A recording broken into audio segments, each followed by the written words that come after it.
ധാരാളം തവണ ഞാൻ വെച്ചുവെച്ചുള്ള വീട്ടിൽ പോയി താമസിച്ചിട്ടുണ്ട്.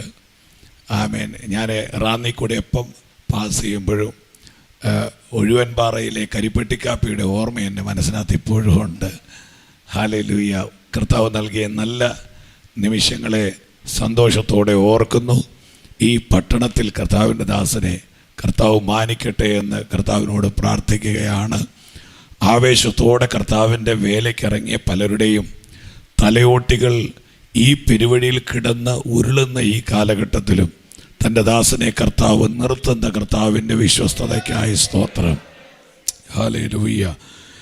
ഇമ്മാനുവേലിനെ ഓർത്ത് സ്തോത്രം ചെയ്യുന്നു. അദ്ദേഹത്തെ ഒരുമിച്ചായിരിക്കുന്ന ക്രിസ്തുവിൽ ഒത്തിരി സന്തോഷമാണ്. ഞങ്ങൾ തൊട്ട അയലോക്കംകാരാണ്. എൻ്റെ വീട്ടിൽ നിന്ന് കൈ നന്നായിട്ട് നീട്ടിയാൽ അദ്ദേഹത്തിൻ്റെ തലയിൽ എനിക്ക് തൊടാം. പക്ഷേ ഞങ്ങൾ കാണുന്നത് യോഗസ്ഥലത്ത് വെച്ച് മാത്രമാണ്. ഒരിക്കൽ പോലും ഞങ്ങൾ അവിടെ വെച്ച് കാണാറില്ല. ഇങ്ങനെ കർത്താവ് നൽകിയ നല്ല അവസരത്തിനായി പ്രിയ കർത്താവിൻ്റെ ദാസനെ ഓർക്കുന്നു. ഇവരൊക്കെ ആരാധനാ ശാഖയ്ക്ക് വലിയ മുതൽക്കൂട്ടുകളാണ്. ആമേ. കർത്താവ് ഇന്ന് പകൽ നമ്മെ അനുഗ്രഹിക്കുക. എല്ലാ ദൈവദാസന്മാർക്കും വന്ദനം, എല്ലാ ദൈവമക്കൾക്കും വന്ദനം. വളരെ പ്രാർത്ഥനയോടെ കർത്താവിൻ്റെ സന്നിധിയിലായിരിക്കാൻ അപേക്ഷിക്കുകയാണ്. ഇന്ന് രാവിലെ വളരെ ആഴമായി പരിശുദ്ധാത്മാവ് എന്നോട് ഇടപെട്ട ചില ദൈവത്തിൻ്റെ ദൂതുകളുണ്ട്. ആമേൻ. ആ ദൂതുകൾക്ക് എന്തെങ്കിലും ഒരു അപാകത സംഭവിച്ചാൽ അത് എൻ്റെ പരിമിതി മാത്രമാണ്, ദൂതിൻ്റെ പരിമിതിയല്ല. കാരണം അസാധാരണനായ ദൈവത്തിൻ്റെ വചനം ഈ സാധാരണ മനുഷ്യൻ വ്യാഖ്യാനിച്ചാൽ ദൈവം ഉദ്ദേശിച്ചതിൻ്റെ ഒരു 2% പോലും എത്തപ്പെടാൻ നമുക്ക് കഴിയില്ല എന്നുള്ളതാണ് നമ്മുടെ ബൗദ്ധിക ആ മേഖലകൾക്കുള്ള ഏറ്റവും വലിയ പരാജയമെന്ന് പറയുന്നത്. അതുകൊണ്ട് നിങ്ങൾ ആ നിലയിൽ ഞാൻ പറയുന്നതിൻ്റെ മേളിൽ ആ ദൂതിനെ കാണാനുള്ള കൃപ ദൈവം നിങ്ങൾക്ക് തരട്ടെ എന്ന് ഞാൻ കർത്താവിനോട് പ്രാർത്ഥിക്കുക. അഗബോസിൻ്റെ പ്രവചനം പൗലൂസിനെ ബന്ധിക്കുമെന്നുള്ളതാണ്. പൗലൂസിൻ്റെ സമർപ്പണം ക്രിസ്തുവിന് വേണ്ടി മരിക്കുക എന്നുള്ളതാണ്. എൻ്റെ ഭാഷയിൽ പറഞ്ഞാൽ പ്രവചനത്തിൻ്റെ മേളിൽ ജീവിക്കാൻ കരുത്ത് കിട്ടിയ ആത്മീകരുണ്ട്. ഒന്നുകൂടെ ഞാൻ പറയാം. ബന്ധനമെന്ന് കേൾക്കുമ്പോൾ ഇട്ടേച്ചോടുന്ന ഒരു സാധാരണയാളല്ല പൗലോസ്. മരിക്കാൻ തയ്യാറായി നിൽക്കുന്നവന് ബന്ധനം ഒരു പ്രതിസന്ധിയല്ല എന്ന് പറഞ്ഞാൽ കേൾക്കുന്ന ദൂതിൻ്റെ അപ്പുറത്ത് ആത്മാവിൽ സ്വീകരിക്കാൻ നിങ്ങൾക്ക് കഴിയട്ടെ എന്ന് ഞാൻ ഹൃദയത്തിൻ്റെ ആഴത്തിൽ നിന്ന് കർത്താവിനോട് പ്രാർത്ഥിക്കുകയാണ്. പൗലോസ് എന്ന് പറയുന്ന അതികായനായ ദൈവത്തിൻ്റെ മനുഷ്യൻ. ആമേൻ. 14 ലേഖനങ്ങൾ, 40 പട്ടണം, 9 ദ്വീപ്, 3-ാം സ്വർഗത്തിൻ്റെ വെളിപ്പാട്. അങ്ങനെ യേശു കർത്താവ് കഴിഞ്ഞാൽ പിന്നെ പുതുനിയമസഭയ്ക്ക് മറക്കാൻ ശ്രമിച്ചാലും മറക്കാൻ കഴിയാത്ത, തുടച്ചു മാറ്റാൻ നോക്കിയാലും തെളിഞ്ഞു വരുന്ന ഒരു അപാരമായ വ്യക്തിത്വമാണ് ദൈവത്തിൻ്റെ ദാസനാകുന്ന പൗലോസ് എന്ന് പറയുന്ന അതികായനായ ദൈവത്തിൻ്റെ മനുഷ്യൻ. ഏതോ ട്രാക്റ്റ് വായിച്ച് മാനസാന്തരപ്പെട്ടതല്ല. വെട്ടം കണ്ടൊരു കൺവെൻഷൻ പന്തലിൽ കയറി ചെന്ന് ഓട്ടോക്കോളിനകത്ത് 1000 പേര് കൈപൊക്കിയ കൂട്ടത്തിൽ അറിയാതെ കൈപൊക്കി പെന്തിക്കോസിനകത്ത് പെട്ടുപോയ ആളല്ല പൗലോസ്. മറിച്ച് ഈജിപ്തിലെ കുതിരയുടെ പുറത്ത് അധികാരത്തിൻ്റെ പത്രം ചുരുട്ടിപ്പിടിച്ച് ആവേശത്തോടെ ദൈവമക്കളുടെ മുടിക്കുത്തിന് പിടിച്ച് റോട്ടിലൂടെ വലിച്ചിഴയ്ക്കാൻ ആർത്തിയോടെ പുറപ്പെട്ടവനെ പട്ടണത്തിൻ്റെ പടിവാതിക്കലിട്ട് യേശുവിൻ്റെ ദൈവം, സൈന്യാധിപനായ ദൈവം നേരിട്ടിറങ്ങി പിടിച്ചതാണ് പൗലോസിനെ. ഞാൻ ദൈവമക്കളോട് പറയാം, സാധാരണ ഒരാളുടെ മാനസാന്തരം അല്ല പൗലോസിന്റെ മാനസാന്തരം. ഞാൻ ദൈവത്തോട് പ്രാർത്ഥിക്കുകയാ, ദൈവം നേരിട്ടിറങ്ങി പിടിക്കുന്ന ചിലര് റാന്നിയിൽ എഴുന്നേറ്റ് വരട്ടെ. ആ കരമൊന്ന് ഉയർത്തി കർത്താവിന് ഹല്ലേലൂയ പറഞ്ഞാട്ടെ. ഹല്ലേലൂയ. ഈ ചരിത്രമൊക്കെ നിങ്ങൾക്ക് അറിയുന്നെങ്കിലും ഈ ലേഖനത്തിലേക്കോ ഞാൻ വായിച്ച വാക്യത്തിലേക്കോ എത്തപ്പെടണമെങ്കിൽ ഈ വഴിയിലൂടെ എനിക്ക് സഞ്ചരിച്ചേ പറ്റുള്ളൂ. അറിവുള്ളവരാണെങ്കിൽ ഒന്നും മയങ്ങിക്കോ, നിങ്ങൾക്ക് ആവശ്യമുള്ള സമയത്ത് കണ്ണു തുറന്നാൽ മതി, അല്ലെങ്കിൽ കേട്ടിരുന്നാൽ മതി. ഹല്ലേലൂയ.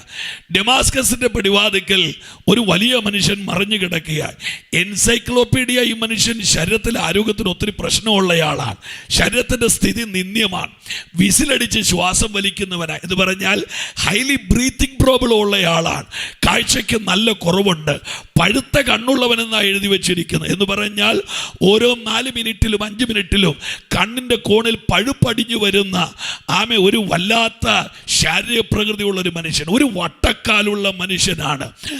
നല്ലതുപോലെ ശ്വാസം മുട്ടലിൻ്റെ പ്രതിസന്ധി ഉള്ള ഒരാളാണ്. ആ മനുഷ്യനെ ഡെമാസ്കസിൻ്റെ വാതിക്കലിട്ട് തട്ടി താഴെ ഇട്ടുകയാണ്. എൻ്റെ ഭാഷയിൽ പറഞ്ഞാൽ നിലത്ത് കിടന്ന് പൊടി തിന്നുന്നവനെ പൊക്കിയെടുക്കാൻ ആ ദേശത്തുള്ള ഒരു 10 സഭക്കാർ വന്നിട്ടുണ്ടാകും. ഞാൻ ആരെ അപമാനിക്കാറില്ല, ഞാൻ ആരെ അപമാനിച്ച് ശുശ്രൂഷിക്കാറില്ല, അതെൻ്റെ ശുശ്രൂഷയുടെ ഭാഗമല്ല.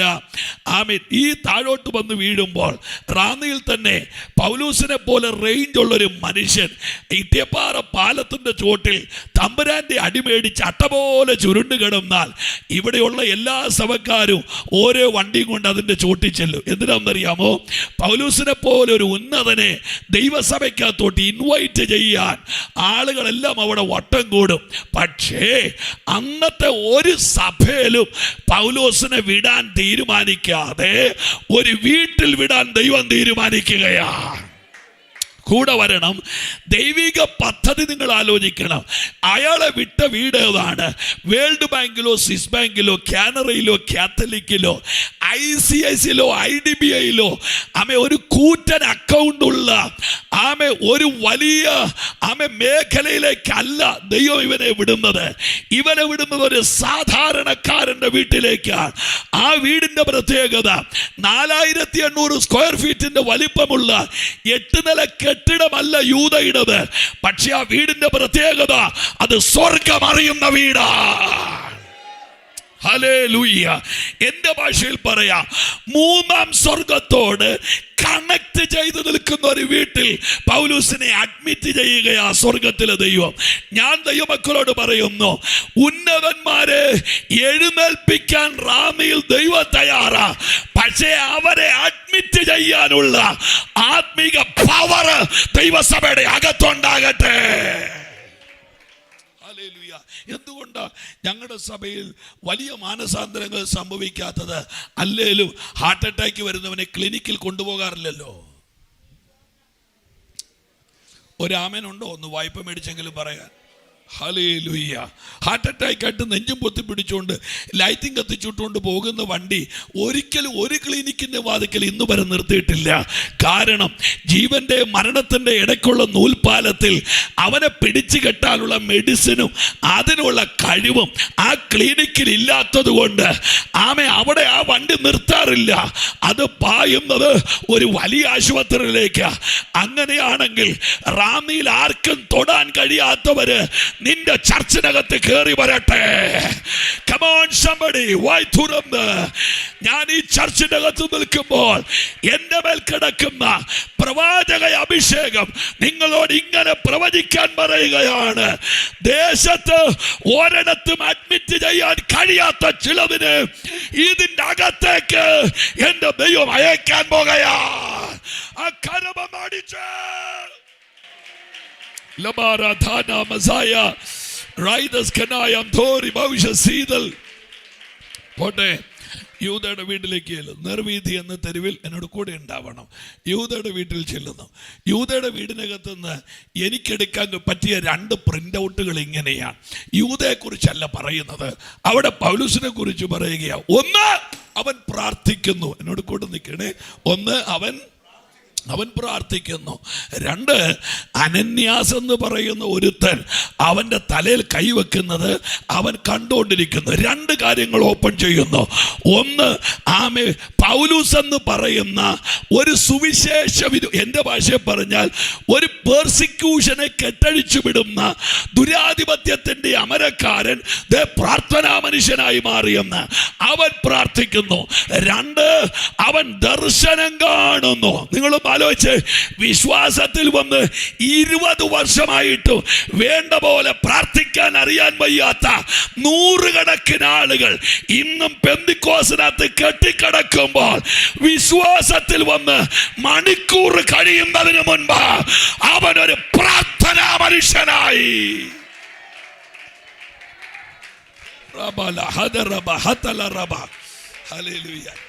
നിങ്ങള് ആഴമായിട്ട് എന്നെ കേൾക്കണം. പൗലോസ് നമ്മുടെ ഈ കാലഘട്ടത്തിൽ എങ്ങാനും ജീവിച്ചിരുന്നെങ്കിൽ മീറ്റിംഗ് കിട്ടാതെ പട്ടിണി കിടന്ന് ചത്തേനെ. സത്യമായിട്ടും ആരോടും പറയേണ്ട രഹസ്യമാണ്. ഒന്നുകൂടെ പറയാം, ഈ കാലഘട്ടത്തിലെങ്ങാനുമാണ് പൗലോസ് ജീവിച്ചിരുന്നെങ്കിൽ വെള്ളമുടുപ്പും തയ്പ്പിച്ച് ഹാങ്കറെ തൂക്കിയിട്ട് പെരയ്ക്കാതിരിക്കുന്നതല്ലാതെ ഒരൊറ്റ യോഗത്തിന് ആ മനുഷ്യനെ വിളിക്കാനുള്ള സാധ്യത വളരെ കുറവാണ്. കാര്യം നമുക്കിഷ്ടപ്പെടുന്നതൊന്നും അദ്ദേഹത്തിൻ്റെ വായിലില്ല. അതാ വിഷയം. അദ്ദേഹം പ്രാർത്ഥനാ മനുഷ്യനായോ? അദ്ദേഹത്തിൻ്റെ പ്രയറാണ് ഇന്ന് പകലത്തെ എൻ്റെ മെസ്സേജ് എങ്കിൽ പൗലോസിൻ്റെ പ്രൗഢഗംഭീരമായ 4 പ്രാർത്ഥനകളുണ്ട്. 4 പ്രാർത്ഥനയ്ക്കകത്ത് വീടിൻ്റെ തെക്കുന്ന് വരുന്ന തെന്നിക്കാറ്റോ വടക്കുന്ന് വരുന്ന വടതിക്കാറ്റോ അനുജൻ്റെ വീടിൻ്റെ വാതിക്കൽ നാമെ നിനക്ക് വിരോധമായി ഉണ്ടാക്കിയ ഹോമകുണ്ടമോ ആരോ താളിയോലയിൽ എഴുതിയെന്നോ ആരോ തകിടൽ കുറിച്ചെന്നോ ആരോ ആമയുടെ തലയ്ക്കകത്ത് ഹോമം ചെയ്തെന്നോ ആരോ മൊട്ടയിൽ വരച്ചെന്നോ ഇതൊന്നും പൗലോസിന്റെ പ്രാർത്ഥനയിലില്ല. അദ്ദേഹത്തിന്റെ പ്രാർത്ഥന ഇങ്ങനെയാണ്: അവന്റെ വിളിയാലുള്ള ആശ. എത്ര പേര് കർത്താവിന് ആമേൻ പറയുന്നുണ്ട്? പൗലോസിന്റെ പ്രേരണകത്ത് കിടക്കുന്നത് പോരാട്ടത്തിന്റെ ഹൈലൈറ്റ് അല്ല, മറിച്ച് ദൈവേഷ്ടത്തിന്റെ ഹൈലൈറ്റ്. ഹല്ലേലൂയ, ഹല്ലേലൂയ, ആമേൻ. നിങ്ങൾ നോക്ക്, ഞാൻ ആ പ്രാർത്ഥന വിശദീകരിക്കത്തില്ല.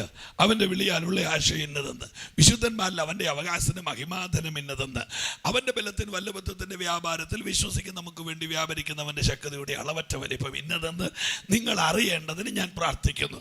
അതിൻ്റെ അർത്ഥം എന്നാ? ആത്മാവിനെ കൊടുക്കണേ നല്ല പ്രാർത്ഥിക്കുന്നത്, അതൊക്കെ അകത്തിരിപ്പുണ്ട്. പക്ഷേ ആ സാധനത്തിൻ്റെ ഓപ്പറേഷൻ എന്നാന്നുള്ള ബോധം ഇവർക്ക് കൊടുക്കണേ. അതാ പ്രാർത്ഥന. ഞാനൊരു തമാശ പറയാം. ഈ കോട്ടയത്ത് ഒരു ലോഗോസ്, ആ സിഗ്നലിൻ്റെ സ്റ്റോപ്പ് ഏതാണ്? കയറി വരുന്ന സിഗ്നലിൻ്റെ സ്റ്റോപ്പ് കളക്ടറേറ്റിൽ നിന്ന് കയറി വരുന്ന ലോഗോസ് ആയിരിക്കും അല്ലേ? അവിടെ ഒരു സിഗ്നലുണ്ട്. കുറച്ച് ദിവസത്തിന് മുമ്പ് ഞാൻ കാറ് ആ സിഗ്നലിൽ കിടക്കുന്നു. എൻ്റെ ഫ്രണ്ടിൽ ആക്റ്റീവയിൽ ഒരു ആൻറ്റി ഉണ്ട്. കേരളത്തിലെ ആൻറ്റിമാരുടെ സ്കൂട്ടർ റോഡിൽ നിങ്ങൾക്കറിയാമല്ലോ. ആമേ, സ്കൂട്ടർ വിട്ടാൽ 1 കിലോമീറ്റർ കഴിഞ്ഞേ കാല് മേളിൽ കയറ്റി വെക്കത്തുള്ളൂ. അതുപോലെ ഓടിക്കൊണ്ടിരിക്കുന്ന കൂടെ 2 കാല് താഴോട്ട് വരുന്നുണ്ടെങ്കിൽ നിങ്ങൾ ഓർത്തോണം, അടുത്ത 2 കിലോമീറ്ററിനകത്ത് എവിടെയോ നിർത്താൻ ആഗ്രഹമുണ്ട്. ഇങ്ങനെയൊക്കെ ഹല്ലേലൂയ. അതവരുടെ സെക്യൂരിറ്റിയുടെ ഭാഗമായിരിക്കും. അതെൻ്റെ വിഷയമല്ല. എൻ്റെ വണ്ടിയുടെ ഫ്രണ്ടിൽ കൊണ്ടൊരു സഹോദരി, ഇത് കേരളത്തിലുള്ള ആളുകൾക്കൊരു പ്രത്യേകതയുണ്ട്. ഈ സിഗ്നൽ വീണ് കഴിഞ്ഞാൽ അന്നേരം ഒരു പരവേശം എടുക്കും. പെട്ടെന്ന് പോയില്ലെങ്കിൽ കല്യാണം മുടങ്ങും എന്നുള്ളൊരു ചിന്തയാണ്. അതുകൊണ്ട് സിഗ്നൽ വീഴുമ്പോൾ ഒരു 8 പേര് ഒരുമിച്ച് ഹോൺ അടിക്കും. ഇവിടെ റാന്നിലൊന്നുമില്ല. നിങ്ങളുടെ ഇരിപ്പ് കാണുമ്പോഴേ എനിക്കറിയാം, ഇവിടെ സിഗ്നലും ഇല്ല, ഹോണും ഇല്ല. ആമേൻ.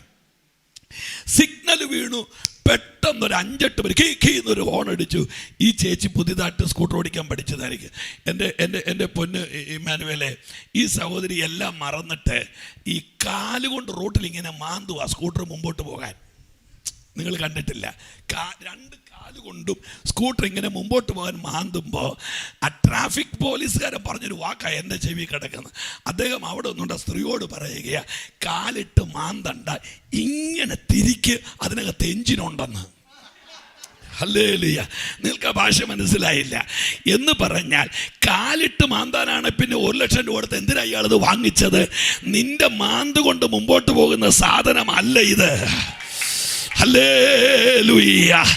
എന്ന് പറഞ്ഞാൽ സ്വയ കഴിവ് കൊണ്ട് കളിക്കാനാണെങ്കിൽ പിന്നെ അഭിഷേകത്തിന്റെ ആവശ്യമില്ല. ബുദ്ധി കൊണ്ട് കളിക്കാനാണെങ്കിൽ ആത്മാവ് നല്ലപോലെ കൈയടി.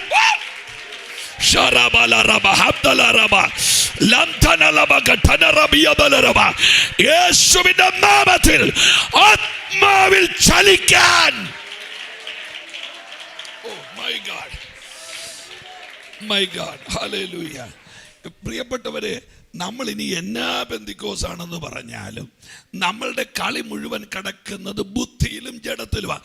നിങ്ങൾ എന്നോടൊന്നും ചെയ്യരുത്, എന്നെ ഒന്നും വെച്ച് എറിയുകയും ചെയ്യരുത്. നിങ്ങൾക്ക് കാണാൻ മേലാത്രത്താണ് ഞാൻ വണ്ടി കൊണ്ടിട്ടിരിക്കുന്നത്. ഹല്ലേലൂയ. തല്ലിപ്പൊളിക്കാതിരിക്കാൻ വേണ്ടിയിട്ട്. ശ്രദ്ധിച്ച് കേട്ടോളൂ. നമ്മളിനി എന്നതാന്ന് പറഞ്ഞാലും നമ്മുടെ കളി മുഴുവൻ, നിങ്ങൾ വായിച്ചിട്ടില്ലേ പത്രോസ്? എല്ലാവരും എന്നെ ശ്രദ്ധിച്ച് കേൾക്കണേ. പത്രോസ് വള്ളത്തെ നിറങ്ങിയ കാര്യം നിങ്ങൾ വായിച്ചിട്ടില്ലേ? വള്ളത്തെ നിറങ്ങി യേശുവിൻ്റെ അടുത്ത് പോകാൻ വെള്ളത്തിൽ കൂടെ നടന്നു. അടുത്ത മലയാളം ബൈബിൾ എഴുതിയിരിക്കുന്നത് അവൻ കാറ്റും കോളും കണ്ട് പറ പേടിച്ചു തുടങ്ങുകയാൽ മുങ്ങി തുടങ്ങിയെന്നാണ്. പക്ഷേ നല്ല ചില ഭാഷാന്തരം എഴുതിയിരിക്കുന്നത് അവൻ പേടിച്ച് മുങ്ങിയെന്നല്ല, അവൻ കാൽക്കുലേറ്റ് ചെയ്യാൻ തുടങ്ങി, താഴാൻ തുടങ്ങിയെന്നാണ്. മനസ്സിലായില്ല. ഹല്ലേലൂയ. കാൽക്കുലേറ്റ് ചെയ്യാൻ തുടങ്ങി, താഴാൻ തുടങ്ങിയെന്ന്. അപ്പോ ഒരു കാലത്ത് നിന്നെ പൊക്കിപ്പിടിച്ച വെള്ളത്തിൽ തന്നെ അടുത്ത കാലത്ത് നീ താഴാൻ തുടങ്ങിയത് ദൈവത്തിന്റെ പവർ കുറഞ്ഞതല്ല, നിന്റെ കാൽക്കുലേഷൻ കൂടിയതാ. ഹല്ലേലൂയ.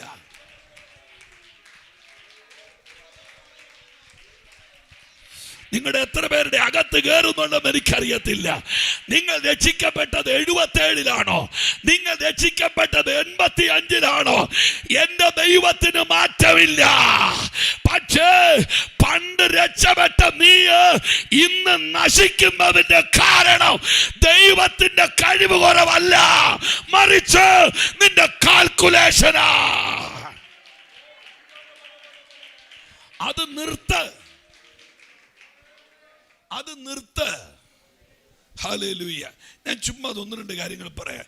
ഈ ലൈവിൻ്റെ ബീരങ്കിയൊക്കെ ഇവിടെ ഇരിക്കുന്നത് ഞാൻ കാണുന്നുണ്ട്. എന്തായാലും കുഴപ്പമില്ല. നിങ്ങൾ തന്നെ ആലോചിച്ച് നോക്കിയേ.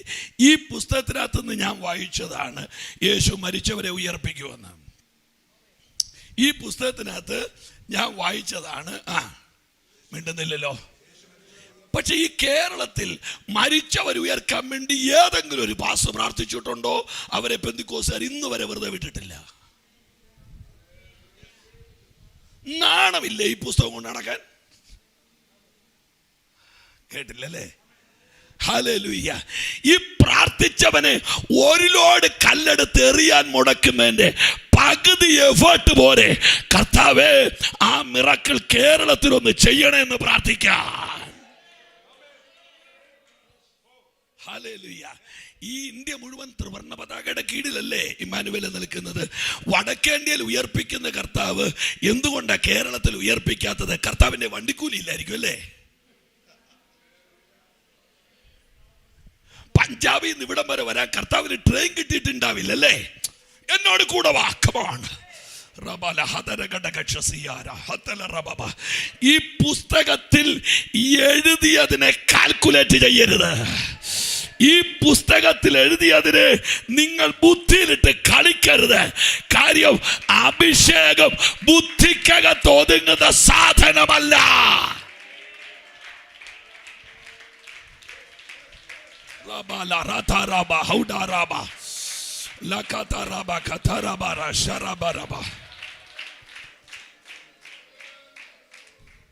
ലൈക്കടിച്ച് വിരലിന്റെ അറ്റമൊക്കെ ഒട്ടകത്തിന്റെ മുട്ടുപോലെ വണ്ണം വെച്ചു. എല്ലാത്തിനും ലൈക്ക് അടിക്കുന്നത്. അയാൾ പ്രാർത്ഥിച്ചു. എന്തുകൊണ്ട് പ്രാർത്ഥിച്ചു കൂടാ?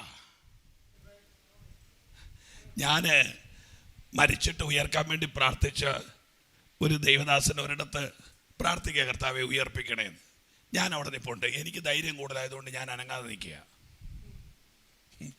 ഉയർത്തു വന്നാലോ എന്നുള്ള പേടി കൊണ്ടല്ല, ഉയർത്തില്ലേ കിടത്തുകയല്ലോ എന്നുള്ള ഭയം കൊണ്ടാ. സത്യം. നമ്മൾ ദൈവദാസന്മാരെ സേഫ് സോൺ നോക്കിയവരൊക്കെയാണ് ഒരു ലിമിറ്റിൽ വന്ന് മിനിസ്ട്രി ഇടിച്ചു നിന്നത്. പൊട്ടനെ പോലെ ചാടിയവരെല്ലാം കയറി. ദൈവം എന്നെ കുറിച്ച് എന്താഗ്രഹിക്കുന്നു എന്നതിനേക്കാൾ നാട്ടുകാർ എന്നെ കുറിച്ച് പറഞ്ഞ അഭിപ്രായത്തിൽ എൻ്റെ ഭയം വന്നപ്പോൾ ഞാൻ എവിടെയോ പോയി ഇടിച്ചു നിൽക്കുകയാണ്. എൻ്റെ ഭാഷയിൽ പറഞ്ഞാൽ ബെൻസിന്റെ ബോഡിയും ഓട്ടോറിക്ഷയുടെ എഞ്ചിനും. നിങ്ങൾക്കത് മനസ്സിലായില്ല? ബോഡി എന്നത്തിൻ്റെയാ, എഞ്ചിനോ? നിങ്ങൾ എന്നെ വെറുതെ വിട്ടേരും. ഒരു ആമേനൊന്ന് ചുമ്മാ പറഞ്ഞു നോക്കിയേ. കാൽക്കുലേറ്റ് ചെയ്യാൻ തുടങ്ങി. നമ്മുടെ അപ്പന്മാരെല്ലാം പൊട്ടന്മാരായിരുന്നു. അണലി കടിച്ച് ദേഹം നീലച്ചു പോയവരെ വട്ടമിരുന്ന് പ്രാർത്ഥിക്കാൻ അവർ കാണിച്ചൊരു ധൈര്യമില്ലേ? ഹല്ലേലൂയ. ആശുപത്രി ഉപേക്ഷിച്ചിട്ട് ആമേ വീട്ടിൽ പോയി മരിക്കുമെന്ന് പറഞ്ഞവരുടെ ദേഹത്ത് കൈവച്ച് പ്രാർത്ഥിക്കാൻ അവർ പൊട്ടന്മാരായിരുന്നോ? അല്ല, അവർ ആത്മാവിൽ ശക്തന്മാരായിരുന്നു. Hallelujah, hallelujah, hallelujah. എത്ര പേര് ആമേൻ പറയുന്നു എന്ന് എനിക്കറിയില്ല. എവിടെ ഈ പുസ്തകത്തെ നമ്മൾ കാൽക്കുലേറ്റ് ചെയ്യാൻ തുടങ്ങിയെടുത്ത് നമ്മൾ താഴാൻ തുടങ്ങി. അവിടെ സംഭവിച്ചത് തന്നെ ദൈവശക്തി ഒരു ഏരിയയിൽ വന്ന് ഇടിച്ചു നിൽക്കുക. ഇപ്പം ഈ നമ്മൾ പല സ്ഥലത്ത് യോഗത്തിന് പോകുന്നവരായതുകൊണ്ട് ഈ വലിയ വലിയ സിസ്റ്റമൊക്കെ ഇമ്മാനുവലിനൊക്കെ നല്ലതായിട്ട് അറിയാം. ഉപയോഗിക്കുന്നവർ അതിൻ്റെ വോക്കൽ, അതിൻ്റെ വോയിസിൻ്റെ ഡെപ്ത് അവരുടെ സിസ്റ്റത്തിനകത്ത് ഒരു ലോക്ക് ചെയ്യും. അതിന് പ്രത്യേകം അറിയോ, ഒരു ലിമിറ്റിൽ കൂടുതൽ നമ്മൾ എത്ര കാറിയാലും അതിനകത്തോടെ എന്ത് വരത്തില്ല. അത് ആ സാധനം വന്ന് എന്ന് പറഞ്ഞ് ഒരു ഇടി ഇടിച്ച് അവിടെ അങ്ങ് നിൽക്കുക. കാര്യം എന്നറിയോ, അവൻ്റെ ബോക്സിന് വിലയുണ്ട്, അത് തട്ടിപ്പോകാതിരിക്കാൻ അവൻ അതിനകത്ത് ലോക്ക് ചെയ്തിരിക്കുക. ഇതുപോലെ റാന്നിയിൽ ഇറങ്ങുന്ന ദൈവശക്തി ബുദ്ധി കൊണ്ട് ലോക്ക് ചെയ്തിരിക്കുക നമ്മൾ. അതുകൊണ്ട് എന്തു വേണ്ടി ഇതിന്റെ അപ്പുറത്തോട്ട് സഭയ്ക്ക് കയറാൻ പറ്റുന്നില്ല.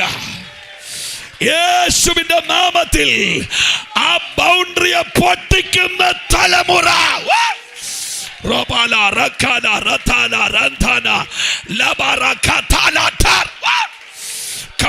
കരമടിച്ച് അതിനെ ഉടയ്ക്കുന്ന, അതിനെ പൊട്ടിക്കുന്ന.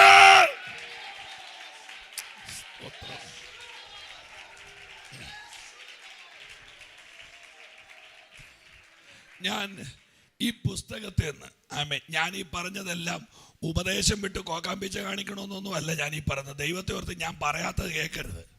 ബൈബിളിലെ 2 കാര്യം ഞാൻ പറയാം. ഒന്ന്, യുദ്ധം ചെയ്ത ഗിദെയോൻ. യുദ്ധം ചെയ്ത ഗിദെയോൻ. നിങ്ങളുടെ കാലത്ത് അല്ല, നമ്മുടെ കാലത്ത് റാന്നിയിൽ ഈട്ടിയപ്പാറയ്ക്ക് അപ്പുറത്ത് എവിടെയെങ്കിലുമാണ് ഈ ഗിദെയോൻ ജീവിച്ചിരുന്നതെങ്കിൽ അയാൾ യുദ്ധം ചെയ്യാൻ പോയതിനെ കുറിച്ചുള്ള നമ്മുടെ കമന്റ് ഒന്ന് ആലോചിച്ച് നോക്കിയേ. കുടത്തിനകത്ത് പന്ത് ഇറക്കുക, അപ്പോഴേ പ്രാന്തായി. കേട്ടില്ല? ഞാൻ അങ്ങോട്ട് വരേണ്ടി വരുമോ? ഹല്ലേലൂയ. കുടത്തിനകത്ത് പന്ത് ഇറക്കുക, എന്നിട്ട് ഒരു കൈ കാഹളം പിടിക്കുക, 300 പേര് 3 ഏറിയായിൽ നിൽക്കുക, ഒരേ സമയത്ത് പന്തുടയ്ക്കും. അയ്യോ, അതൊക്കെ ഇന്നത്തെ കാലത്ത് വരാഞ്ഞ ഭാഗേ. ബേബിച്ചൻ ഉടയ്ക്കുന്നപ്പോൾ ഞാനിപ്പോൾ കല ഉടയ്ക്കുന്നില്ലെന്ന് പറയും നമ്മുടെ അവറാച്ചായൻ. അവൻ പറയുന്ന സമയത്ത് ഉടയ്ക്കാൻ ഇപ്പം ഞാനാരാ?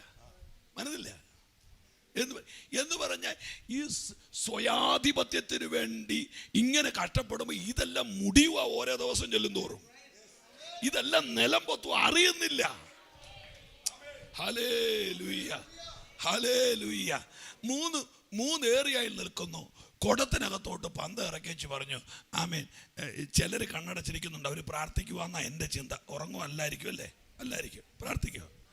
കാര്യം 1 മണിക്ക് മുമ്പ് തീ ഇറങ്ങണം എന്നുള്ള പ്രാർത്ഥന എനിക്ക് ആ വിനയോ ഇരിപ്പും കാണുമ്പോഴേ എനിക്കറിയാം.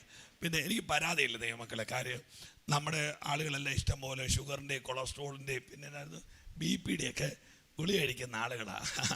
ആ ഗുളിക 3 എണ്ണം കൂടെ അരിക്കൊമ്പന് കൊടുത്താൽ ഒരാഴ്ച കഴിഞ്ഞിട്ടേ കണ്ണ് തുറക്കുകയുള്ളൂ. നിങ്ങൾ ഇടയ്ക്കിടയ്ക്ക് കണ്ണ് തുറക്കുന്നുണ്ടല്ലോ, അത് എന്നോടുള്ള ദൈവത്തിൻ്റെ കരുണ. ഹല്ലേലൂയ. പോട്ടെ, ഈ 3 സ്ഥലത്ത് എന്ന് വെച്ച് കോട്ട ഉടയ്ക്കുക. സത്യം നിങ്ങൾ ഓപ്പൺ ആക്കി, നിങ്ങളുടെ ഹാർട്ട് ഒന്ന് ഓപ്പൺ ചെയ്തിട്ടുണ്ടോന്ന് പറ. അവിടെ നിൽക്കുന്ന ബോധമുള്ള ആരെങ്കിലും ഈ യുദ്ധത്തെ അംഗീകരിക്കുമെന്ന് തോന്നുന്നുണ്ടോ? ഇവന് തലയ്ക്കെന്നതിൻ്റെ കേടാണ്. വാളും പരിചയമില്ലാത്ത യുദ്ധത്തിന് പോകുന്ന മണ്ടൻ. കണ്ടോ? ഇവൻ എന്നത്തിൻ്റെ കേടാണിത്? നിങ്ങൾ കേട്ടില്ല? കോട്ടത്തിനകത്ത് പന്ത് ഇറക്കി കോടം പൊട്ടിച്ച്. ഇതെന്നാ യുദ്ധമാണ്? അവനെ മുടക്കണം, അവനെ വെച്ചുകൊണ്ടിരിക്കുക, ആ നശിച്ചവനെ. പക്ഷെ ഈ ഗിദെയോന്റെ പ്രത്യേകത എന്നാണെന്നറിയോ? കമന്റ് ബോക്സ് ഓഫ് ചെയ്തു.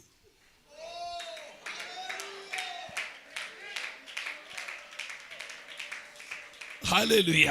ഗിദെയോൻ മനസ്സിൽ പറഞ്ഞ എന്നാന്നറിയാമോ? റിസൾട്ട് വരുമ്പോ കാണാം. അതിനു മുമ്പ് ചെയ്യുന്നതിനൊന്നും നിന്നോട് മറുപടി പറയാൻ ഞാൻ തയ്യാറല്ല. നിങ്ങളൊരു നല്ല ഹല്ലേലൂയ പറഞ്ഞാട്ടെ. ഞാൻ എടുക്കുന്ന ഈ കൊടം ദൈവം പറഞ്ഞതാ. എന്റെ നല്ലപോലെ കൈയടിച്ച് നല്ലപോലെ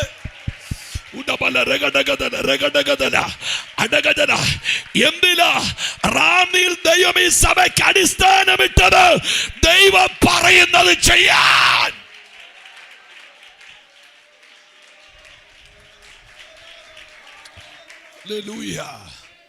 ആ കൊട ഉടച്ചു. ഇനി ഞാൻ അതിന്റെ ആ യുദ്ധത്തിന്റെ ഔട്ട് പറയാം. ഈ കൊടത്തിനകത്തോട്ട് പന്തം ഇറക്കി കഴിയുമ്പോൾ കൊടത്തിനകത്തെ മർദ്ദത്തിന് വ്യത്യാസം വരും. മർദ്ദത്തിന് വ്യത്യാസം വന്നിട്ട് തമ്പുരാൻ അവരോട് പറഞ്ഞ് അടിക്കുമ്പോൾ വാ മൂടി അടിക്കാൻ പറഞ്ഞു. കൊടത്തിന്റെ വാ മൂടി അടിക്കാൻ പറഞ്ഞു. അപ്പോൾ ഈ മർദ്ദ വ്യത്യാസത്തിൽ നിൽക്കുന്ന ഈ കുടത്തിന്റെ വായ്ത്തല മൂടി അടിക്കുമ്പോൾ ഓരോ കുടവും ബോംബ് പോലെയാ പൊട്ടുന്നത്. ശ്രദ്ധിച്ചോണേ. അപ്പൊ ഈ വയർ വിസ്താരമുള്ളതും വാവട്ടം കുറഞ്ഞതുമായ ഈ കുടത്തിനകത്ത് പന്തം ഞെരുങ്ങുകയാ. എന്തിനാണെന്നറിയോ? ആളാൻ കഴിയാതെ. ഈ കുടം പൊട്ടിയതോടുകൂടെ പന്തം എക്സ്പാൻഡ് ചെയ്യാൻ തുടങ്ങി. ഇനി നിങ്ങൾ തന്നെ എൻ്റെ ഔട്ടം എടുത്ത് വേണമെങ്കിൽ എടുത്താൽ മതി, ഇല്ല കളഞ്ഞേര്. ആമേ നാട്ടുകാര് ആമേ എതിരാളികൾ കേട്ടത് ശബ്ദം, കണ്ടത് തീയ്. ഒന്നുകൂടെ പറയാ, കേട്ടത് ശബ്ദം, കമോൺ, കണ്ടത് തീയ്. ഇനി നിങ്ങൾ മാളിക മുറിയിലോട്ട് ചെല്ല്. കേട്ടത് ശബ്ദം. അതിന്റെ അർത്ഥം എന്നാന്നറിയാമോ? ഗിദെയോൻ യുദ്ധം ജയിച്ചത് ആത്മാവിന്റെ പിൻബലത്തിലാ.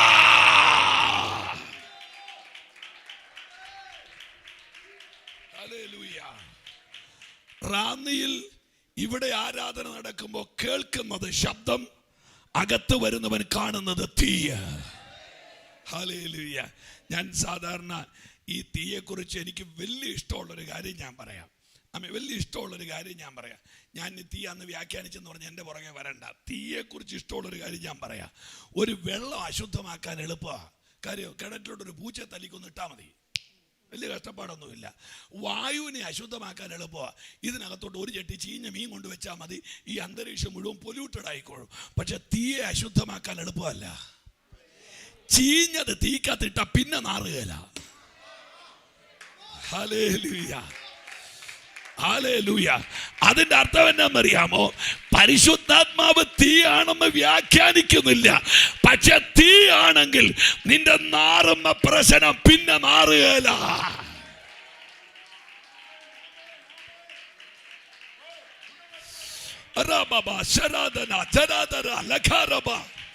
ആ കരമൊന്ന് അടിച്ചു ദൈവത്തെ സ്തുതിക്കാമെങ്കിൽ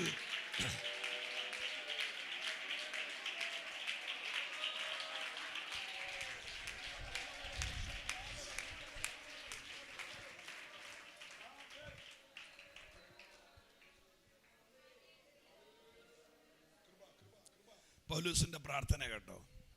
പരിശുദ്ധാത്മാവിനെ കുറിച്ച് ഇവർക്ക് കാഴ്ചപ്പാടുണ്ടാകണം. പരിശുദ്ധാത്മാവിനെ കുറിച്ച് ഇവർക്ക് 151 വാക്യങ്ങൾ എൻ്റെ കൈവശമുണ്ട് ഹോളി സ്പിരിറ്റിനെ കുറിച്ച്. ദൈവത്തിൻ്റെ ആത്മാവ്, ക്രിസ്തുവിൻ്റെ ആത്മാവ്, സത്യത്തിൻ്റെ ആത്മാവ്, പരിജ്ഞാനത്തിൻ്റെ ആത്മാവ്, ദൈവാത്മാവ്, പരിശുദ്ധ ആത്മാവ്, ഇങ്ങനെ പല പേരുകളിൽ ത്രിത്വത്തിൽ മൂന്നാമനാകുന്ന ദൈവത്തിൻ്റെ പരിശുദ്ധാത്മാവിനെ കുറിച്ചുള്ള പ്രിയപ്പെട്ടവരെ ഇതിനെക്കുറിച്ചുള്ള സ്റ്റഡി മനസ്സിലില്ലാഞ്ഞിട്ടല്ല. നമ്മളതിൻ്റെ സ്റ്റഡി പറഞ്ഞു വരുമ്പോൾ യോഗം കഴിയുമ്പോൾ നമ്മളിലേക്ക് പുള്ളി എന്നെ ബൈബിൾ ക്ലാസ് എടുക്കാൻ വന്നാണോ എന്ന് ചോദിക്കും. അത് പേടിച്ചിട്ടാണ് ഈ പല കാര്യവും പറയാൻ മടിക്കുന്നത്. പരിശുദ്ധാത്മാവിനെ കുറിച്ച് നമ്മൾ ഉപയോഗിക്കുന്ന 2 പേരുകൾ ഓർമ്മയുണ്ടോ? ഒന്ന് ന്യൂമ, 2 കാദോഷ്. ഓർക്കുന്നുണ്ടോ? കാദോഷ്, ന്യൂമ. ആ 2 ആ പേരുകൾ, അതിൻ്റെ ഒറിജിനൽ പേരുകൾ ആമേൻ ന്യൂമ ഹഗിയോൺ എന്നാണ്. ന്യൂമ ഹഗിയോൺ, കദോഷ്, റൂവ. അതാണ് ഹോളി സ്പിരിറ്റ് ആണ് ഉദ്ദേശിക്കുന്നതെങ്കിൽ അതിൻ്റെ പേര്. കാര്യം ആത്മാവ് എന്ന പേരിനെ പല വാക്കുകൾ വിഭജിച്ചിട്ടുണ്ട്.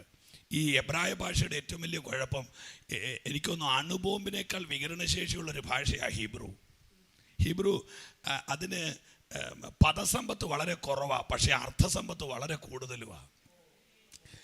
പത്രോസിന്റെ ലേഖനത്തിൽ വാക്യമില്ലേ, നിങ്ങൾ മുമ്പേ തെറ്റിയുള്ള ആടുകളെ പോലെയായിരുന്നു, എന്നാൽ ഇപ്പോഴും ആത്മാക്കളുടെ ഉടയവനും അധ്യക്ഷനുമായവങ്കിലേക്ക് എപ്പിസ്കോപ്പോസ് എന്ന് പറഞ്ഞൊരു വാക്കുണ്ട്. ആ വാക്ക് നിങ്ങൾക്ക് പരിചയമുള്ളതാണ്. മാർക്കോർ എപ്പിസ്കോപ്പ.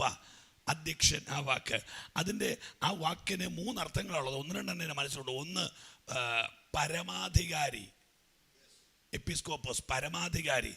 രണ്ടാമത്തത് പരിശീലകൻ, ഹീസ് എ ട്രെയിനർ. ഇവിടെയൊക്കെ നിന്നുകൊണ്ട് നിങ്ങൾ ആ വാക്കുകളൊന്ന് പഠിക്കാൻ നോക്കിക്കേ. അതാണ് ഹീബ്രു ഭാഷയുടെ പ്രത്യേകത. എന്തെങ്കിലും ആയിക്കോട്ടെ, നമുക്ക് ദൂതിലേക്ക് വരാം. പൗലോസ് എന്നോട് കൂടെയുണ്ടോ? പൗലോസ് പ്രാർത്ഥിക്കുന്നു, ദർശനം കാണും. എന്നതാ ദർശനം കാണുന്ന അറിയാമോ? തൻ്റെ വീടിന് മുറ്റത്ത് കാറ് കിടക്കുന്നതല്ല, തലേ കൈവെക്കുന്നവൻ ആരാന്ന്. നമ്മളാണെ ആരെങ്കിലും എൻ്റെ തലയിലൊന്ന് കൈവച്ചാൽ മതി എന്നോർത്ത് ഓടി നടക്കുമ്പോൾ ഈ മനുഷ്യന് ദൈവം കൊടുത്ത വെളിപ്പാട്, തലേ കൈവെക്കുന്ന അനന്യാസെ, നീ വന്നവൻ്റെ തല വേറെ ആര് കൈവെക്കാൻ ഈ പുള്ളി സമ്മതിക്കില്ല. അതാ വിഷയം. അതിൻ്റെ അർത്ഥം എന്നറിയോ? നിയോഗമില്ലാത്ത കൈകൾ തലേ കയറാതിരിക്കാൻ നോക്കണം ദൈവമക്കൾ. ചില ആളുകളുണ്ട്, കാണുന്ന വർക്ക്ഷോപ്പിൽ കൊണ്ടെല്ലാം ഇട്ട് ഈ വണ്ടി പണിയും, അവസാനം ഇത് ഓടാതെ വരും. അതിൻ്റെ ബാറ്ററി ഊരിയെടുത്ത്, ഞാൻ അങ്ങനെയൊക്കെ പറഞ്ഞങ്ങ് വിടും. അതിൻ്റെ ബാറ്ററി ഊരിയെടുത്ത്, അതിൻ്റെ നല്ല പാർട്സും എല്ലാം ഊരിയെടുത്ത്, പിന്നല്ലാതെ. അതുകൊണ്ട് ഒറിജിനൽ ഷോറൂമിൽ പണിയിപ്പിക്കുന്നതായിരിക്കും അതിൻ്റെ വൃത്തി എന്നുള്ളതാണ് എൻ്റെ ഒരു അഭിപ്രായം. ആത്മാവ് സഭയോട് പറയുന്നത് ചെവിയുള്ളവൻ കേൾക്കട്ടെ എന്ന് പറഞ്ഞാൽ ഹോളി സ്പിരിറ്റിനെ ട്യൂൺ ചെയ്യുന്നവൻ ഇത് കേൾക്കട്ടെ എന്നാണ് അതിൻ്റെ ശരിക്കുള്ള അർത്ഥം. ആമേൻ. പോട്ടെ. അങ്ങനെ ഈ പൗലൂസിനെ, അതിൻ്റെ അർത്ഥം പൗലൂസിന് ചർച്ച് വേണ്ടെന്നാണോ? ഞാനീ പറഞ്ഞു വന്നതിൻ്റെ അർത്ഥം അതാണോ? അല്ല. പൗലൂസ് എന്ന് പറയുന്ന തുടക്കക്കാരനെ മോൾഡ് ചെയ്യാൻ യൂദയുടെ വീടാണ് നല്ലത്. കാര്യം അത്ര സ്പിരിറ്റിൻ്റെ റലം ചുമക്കുന്ന വീടാണ് ഇയാളുടെ വീട്. ഒരാമയും പറയും. അപ്പോൾ ആ കാലഘട്ടത്തിൽ പൗലൂസിനെ പോലെയുള്ള ഒരു വലിയ മനുഷ്യനെ പണിയാനുള്ള ആത്മാവിൻ്റെ ചൂട് ആ വീടിനകത്തുണ്ടായിരുന്നു. ഞാൻ എൻ്റെ പ്രിയപ്പെട്ട അമ്മമാരോട് ചോദിക്കട്ടെ, നിങ്ങളുടെ വീട്ടിൽ വരുന്ന ഗസ്റ്റിന് കാപ്പി തിളപ്പിക്കാൻ വെള്ളം 100 ഡിഗ്രി ചൂടായാൽ പോരെ? അപ്പോൾ കാപ്പിക്ക് നിങ്ങളുടെ അടുക്കളയിൽ വരുന്ന ഒരാള് വെട്ടിരുവായ്ക്ക് മൂർച്ച വെക്കാൻ എന്നാ നിങ്ങളുടെ അടുക്കളയിൽ വരാത്തത്? ആ ഇരുമ്പുരുകണമെങ്കിൽ 1500 ഡിഗ്രി ചൂട് വേണം. അത് 100-നകത്തിട്ട് കളിക്കാൻ പറ്റുകയില്ല. ഈ ചില സഭകളിൽ വിശ്വാസികൾ ഉണ്ടാകും, പക്ഷേ ശുശ്രൂഷകന്മാർ ആ സഭയിൽ ഉണ്ടാകുകയില്ല. എൻ്റെ കാരണം എന്നറിയോ? വിശ്വാസികളുടെ റലത്തിലാണ് ആ ചർച്ചിൻ്റെ അഭിഷേകം നിൽക്കുന്നത്.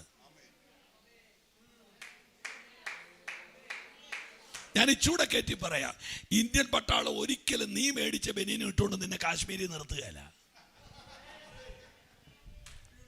മനസ്സിലായില്ല? കാര്യം ഗവൺമെന്റിന്റെ പട്ടാളമാണോ? ഗവൺമെന്റിന്റെ ഉടുപ്പുണ്ട്. കർത്താവെ, ഞാൻ പണ്ടൊരു പന്നീനെ വെടിവെച്ചിട്ട് ഞങ്ങളുടെ ഭിത്തിയെ തൂക്കിട്ടിരിക്കുന്ന ഒരു ഉടങ്കല്ലി തോക്കുണ്ട്, വെച്ചു ഞാൻ അതും കൊണ്ട് വരാം. ഇന്ത്യ ഗവൺമെന്റ് പറയാം, അതുകൊണ്ട് ഇയാൾ പെരക്കാത്ത മതി, ഇങ്ങോട്ട് വരണ്ട. ഇവിടെ നീ ഗവൺമെന്റിന്റെ പട്ടാളമാണ്, ഗവൺമെന്റിന്റെ തോക്കുണ്ട് ഞങ്ങളുടെ കയ്യിൽ. ആ സ്പിരിറ്റിന്റെ റലത്തിലേക്ക് ടേക്ക് ഓഫ് ചെയ്യാതെ പല സഭകളെ കുറിച്ചുള്ള പരിശുദ്ധാത്മാവിന്റെ ദുഃഖം എന്നറിയോ? ഒരു രോഗസൗഖ്യത്തിന് ചെല്ലുന്ന ക്ലിനിക്ക് പോലെ അവർ ചർച്ചിനെ കാണുമ്പോൾ ആ ചർച്ച് എപ്പോഴും ആ ലെവലിൽ കിടന്ന് നരകിക്കുക.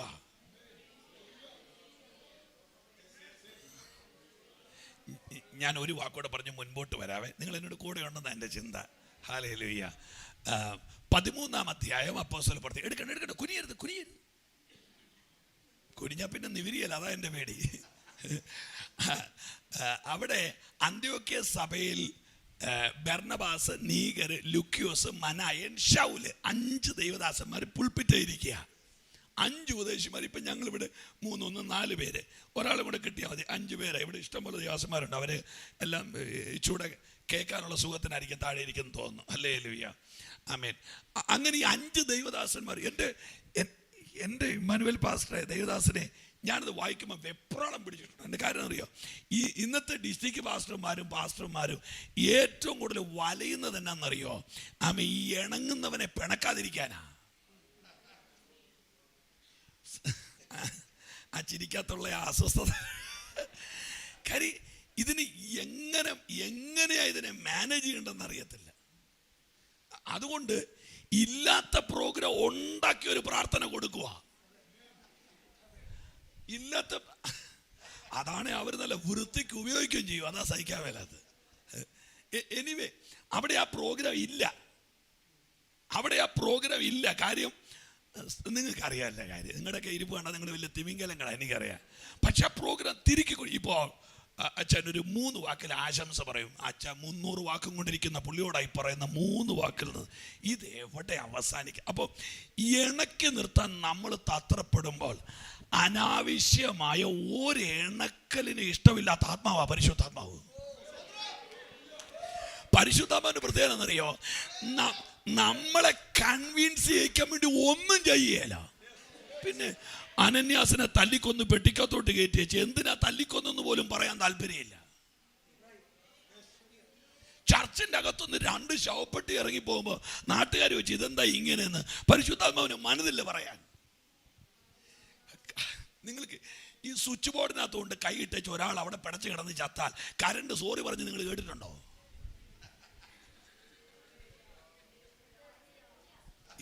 ഇതെന്നാറാന്നിയാണോ ആർക്കറിയാം? ഇന്ന് വരെ 11 കവിയെ തൊട്ട് ഒരുത്തൻ ചത്തിട്ട് 11 കവി പെട്ടെന്ന് കമ്പി പൊട്ടി താഴെ വന്നിച്ച് ഇങ്ങനെ വന്നിച്ച് ഐ എം സോറി ദേവദാസനെ പറഞ്ഞ് 11 കവിയുടെ ആ നിപ്പ് കണ്ടാലേ അറിയാം, എടാ എന്റെ പവർ അറിഞ്ഞേച്ച് വേണമായിരുന്നു എന്നെ തൊടാൻ.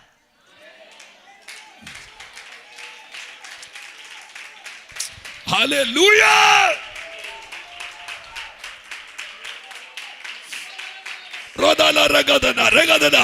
നല്ലപോലെ കർത്താവിനെ സ്തുതിക്കാൻ.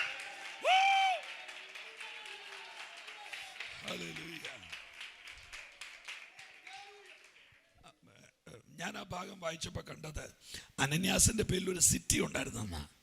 അല്ല, റാന്നി ടൗണിൽ 9 ഷട്ടറിന്റെ കടയും 5-ാം പട്ടയ്ക്ക് പാല് തുപ്പുന്ന 3.25 ഏക്കർ റബ്ബർ തോട്ടവും ഏതോ ബാങ്കിൽ കിടക്കുന്ന തിരിച്ചു കിട്ടുമെന്ന് പോലും ഉറപ്പില്ലാത്ത 8 ലക്ഷം രൂപയും അല്ല ഈ മനുഷ്യനുണ്ടായിരുന്നത്. ഈ മനുഷ്യൻ ഉണ്ടായിരുന്ന ഒരു സിറ്റിയാണ്. റാന്നി പോലത്തെ ഒരു സിറ്റി അദ്ദേഹത്തിന്റെ ആധാരത്തിലുള്ളതല്ല. അപ്പൊ ആ ചർച്ചിലെ മെയിൻ സ്തോത്ര കാഴ്ച ഈ മനുഷ്യന്റെയാ. ആ മനുഷ്യനെടുത്ത് പെട്ടിക്കകത്ത് വെച്ചു പരിശുദ്ധമ്മ പറയാ, ഒരുത്തന്റെ അക്കൗണ്ടിലല്ല സഭ മുന്നേറുന്നത് എന്റെ പവറിലാ.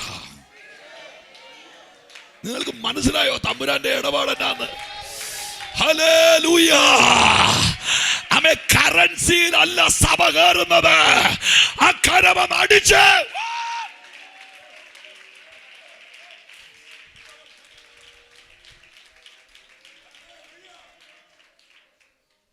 നിങ്ങളുടെ പാസ്റ്റർ ലോകമെമ്പാടും നടന്ന് ശക്തിയോടെ വചനം പ്രസംഗിക്കുന്ന ആളായതുകൊണ്ടാണ് ഞാൻ ഇത്രയും തുറന്ന് നിങ്ങളോട് പറയുന്നത്. ഇഷ്ടപ്പെടുക അറിയത്തില്ല. ഓ സ്തോത്രം. ഇഷ്ടപ്പെട്ട പ്രത്യേകിച്ച് ഒന്നും കിട്ടാനില്ലല്ലോ. അതുകൊണ്ട് പിന്നെ ഇപ്പൊ പറഞ്ഞേച്ച് ഒരാമയും പറഞ്ഞാട്ടെ. അപ്പം എവിടെ ആ ചർച്ചിൽ യോഗം നടക്കും. എനിക്ക് പറയുമ്പോൾ തുള്ളിച്ചാടുന്നു. ആ ചർച്ച യോഗം നടക്കുമ്പോൾ ഇപ്പം നമ്മുടെ പാസ്റ്റർമാരിക്കുന്ന ഒരു 5 ദൈവദാസന്മാരിങ്ങനെ സ്റ്റേജിൽ ഇങ്ങനെ ഇരിക്കുക. ഞാൻ ഈ കഴിഞ്ഞ ദിവസം ആരോട് പറഞ്ഞു, നമ്മൾ എന്തെങ്കിലും അത്യാവശ്യത്തിന് പോകാൻ വേണ്ടിയായിരിക്കും വണ്ടിയിൽ ഒന്നിലെ ബ്ലോക്കിനകത്തായിരിക്കും വണ്ടി ഇരിക്കുമ്പോൾ മീറ്റിങ്ങിൻ്റെ ഡേറ്റ്. ഞാൻ എല്ലാവരെയും ബഹുമാനിക്കുന്നു. നമ്മളെ ദൈവമക്കൾ മീറ്റിങ്ങിന് വിളിക്കുന്നതുകൊണ്ടല്ലേ വീട്ടിൽ ഇരുന്ന് പുല്ല് പറിച്ച് നമ്മൾ ചാകത്തേ ഉള്ളൂ. പിന്നെ മീറ്റിംഗ് തരുന്നതാണ് നമ്മുടെ ജീവിതത്തിൻ്റെ, അത് അവരെ ബഹുമാനിച്ചേ പറ്റുള്ളൂ. അവരെ ബഹുമാനിച്ചേ പറ്റുള്ളൂ. അവരല്ലേ വാരിക്കൊടുക്കുന്ന കുഞ്ഞിന് ജാമ്പരട്ടി കൊടുക്കുന്ന ആ ബ്രെഡിനകത്ത് ദൈവമക്കളുടെ ഔദാര്യങ്ങളുണ്ട് ഇല്ലേ? അവിടെയാണ് നമ്മൾ അത് മറന്ന ഒരു ശുശ്രൂഷകൻ മരിച്ചു. പക്ഷേ ഇതിനകത്ത് രസം എന്നറിയോ? നമ്മൾ ഈ വെപ്രാളത്തിനിടയ്ക്ക് നിൽക്കുമ്പോൾ ഹലോ എന്നിട്ട് ഇത് നീട്ടുക. Praise the Lord. ആ പ്രൈസ് ദ ലോർഡിന് അതിൻ്റെ 4 സമയം മതി പറയാൻ. പ്രൈസ് ദ ലോർഡ് കഴിഞ്ഞു. 4 സമയം മതി ആ പ്രൈസ് ദ ലോർഡിന്. അത് വലിച്ച് 9 മിനിറ്റ് ആക്കുക. എന്നിട്ട് ആ ഒരു ഡേറ്റ് പറഞ്ഞു വരുമ്പോൾ നമ്മുടെ 13 മിനിറ്റ് ബ്ലോക്കിൽ കിടന്ന് നമ്മൾ മുടിയും. അപ്പൊ ഇതിന്റെ പ്രശ്നം എന്നറിയോ? എൻ്റെ വലിപ്പം ഞാൻ അഭിനയങ്ങളിലൂടെ വെളിപ്പെടുത്തുക.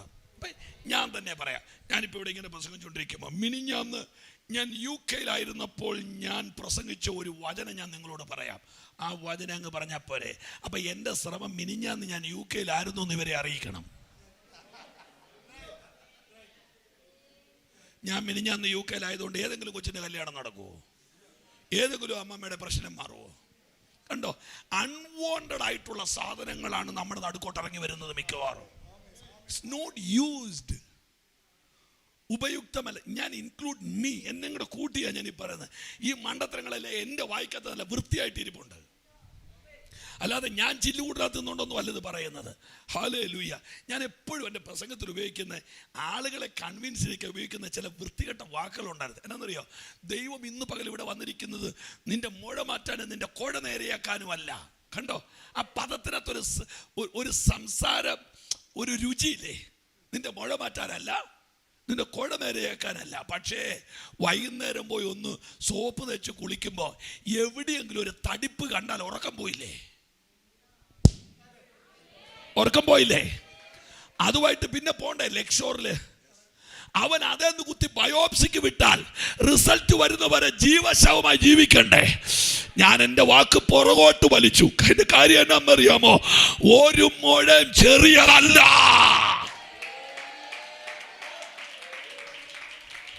ഒന്നും ചെറുതല്ല. നമുക്ക് മിടുക്കം കളിക്കാൻ ഇവിടെ ഒന്നുമില്ല. ഇപ്പോഴത്തെ ചിരി നാളത്തെ കരച്ചിലാകാൻ അധികം നേരം വേണ്ട. ആ കൈ ഒന്ന് ഉയർത്തിപ്പിടിച്ചൊരു ഹല്ലേലൂയ. ഹൃത്തിൽ എന്നെ വഹിച്ചതിനാൽ മുള്ളിൻ കുരുക്കതിൽ വീണതില്ല. കണ്ണിൽ തന്നെ, ഓ എന്ന വരികളാ എന്റെ യേശുവേ, തുമ്പമൊന്നും എനിക്ക് ഏശിയില്ല.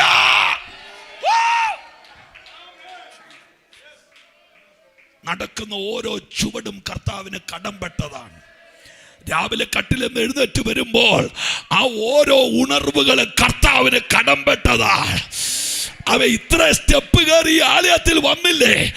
കട്ടിലെ നനങ്ങാൻ മേലാവ് പലരും 20 വർഷമായിട്ട് കട്ടിലെ കിടക്കുമ്പോൾ ഈ കയറ്റം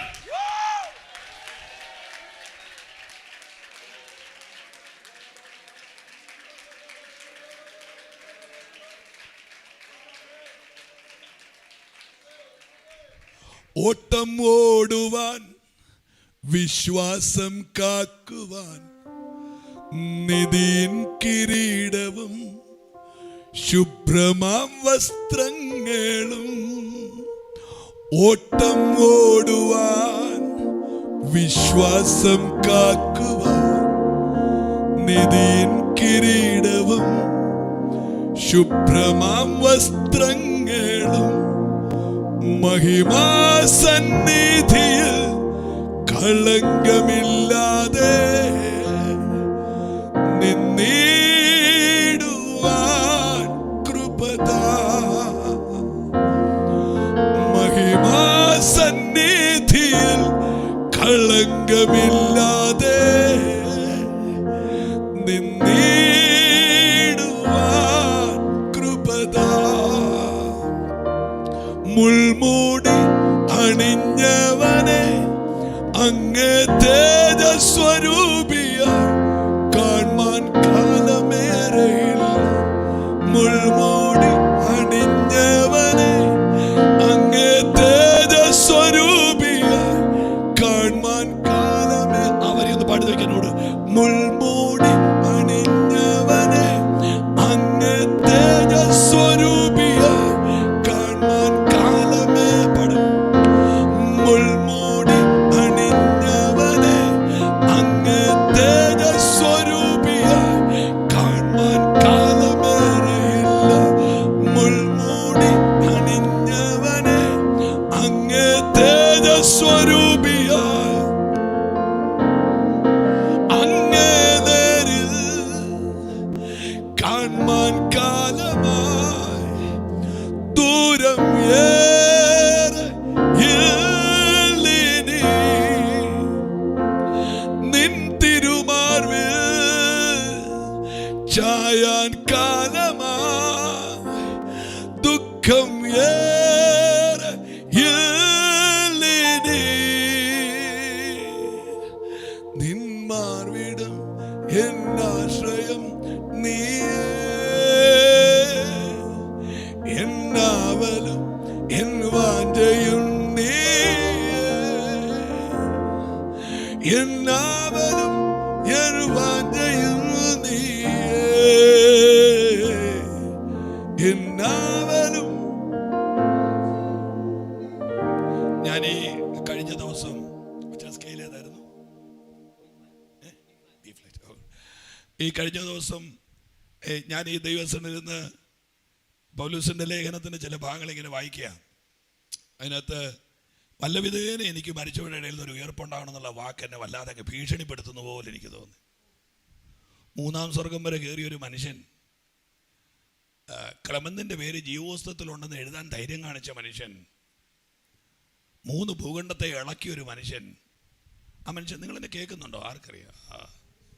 വല്ലവിധേന എനിക്കൊന്ന് ഉയർപ്പുണ്ടാകണമെന്ന് പറഞ്ഞാൽ നിങ്ങളൊന്ന് ആലോചിക്കുക, ലേഖനം എഴുതിയവൻ്റെ ഗതി ഇതാണ്. ഇത് വായിക്കാത്ത നമ്മുടെ അവസ്ഥ എന്നായിരിക്കും?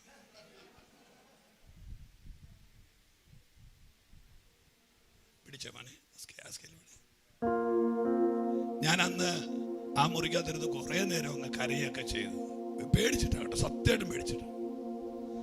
1-ാമത്തെ പ്രശ്നം, കർത്താവിൻ്റെ കൂടെ പോകാത്തത് ഒരു വലിയ നഷ്ടം. 2-ാമത്തത്, ഈ കാറി നാട്ടുകാരെ മുഴുവൻ ഇളക്കിയിട്ട് പോയില്ലെങ്കിൽ പിന്നെ നാട്ടുകാരെ കിടത്തു.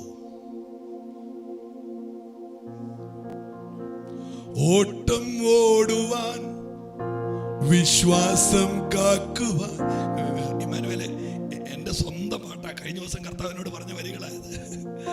ഓട്ടം ഓടുവാൻ വിശ്വാസം കാക്കുവാൻ നിധിയിൻ കിരീടവും ശുഭ്രമാം വസ്ത്രങ്ങളും.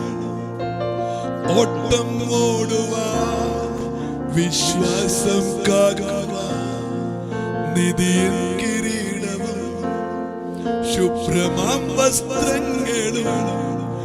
മഹിമാസന്നിധിയിൽ കളങ്കമില്ലാതെ നിന്നീടുവാൻ കൃപതാ. മഹിമാസന്നിധിയിൽ കളങ്കമില്ലാതെ നിന്നീടുവാൻ കൃപതാ. മുൾമൂടി അണിഞ്ഞവനെ അങ്ങേ തേജസ്വരൂപിയെ കാണുവാൻ കാലമേറെയില്ല. മുൾമൂടി അണിഞ്ഞവനെ അങ്ങേ തേജസ്വരൂപിയെ കാണുവാൻ കാലമേറെയില്ല. അങ്ങേ നേരിൽ കാണുവാൻ കാലമായി ദൂരം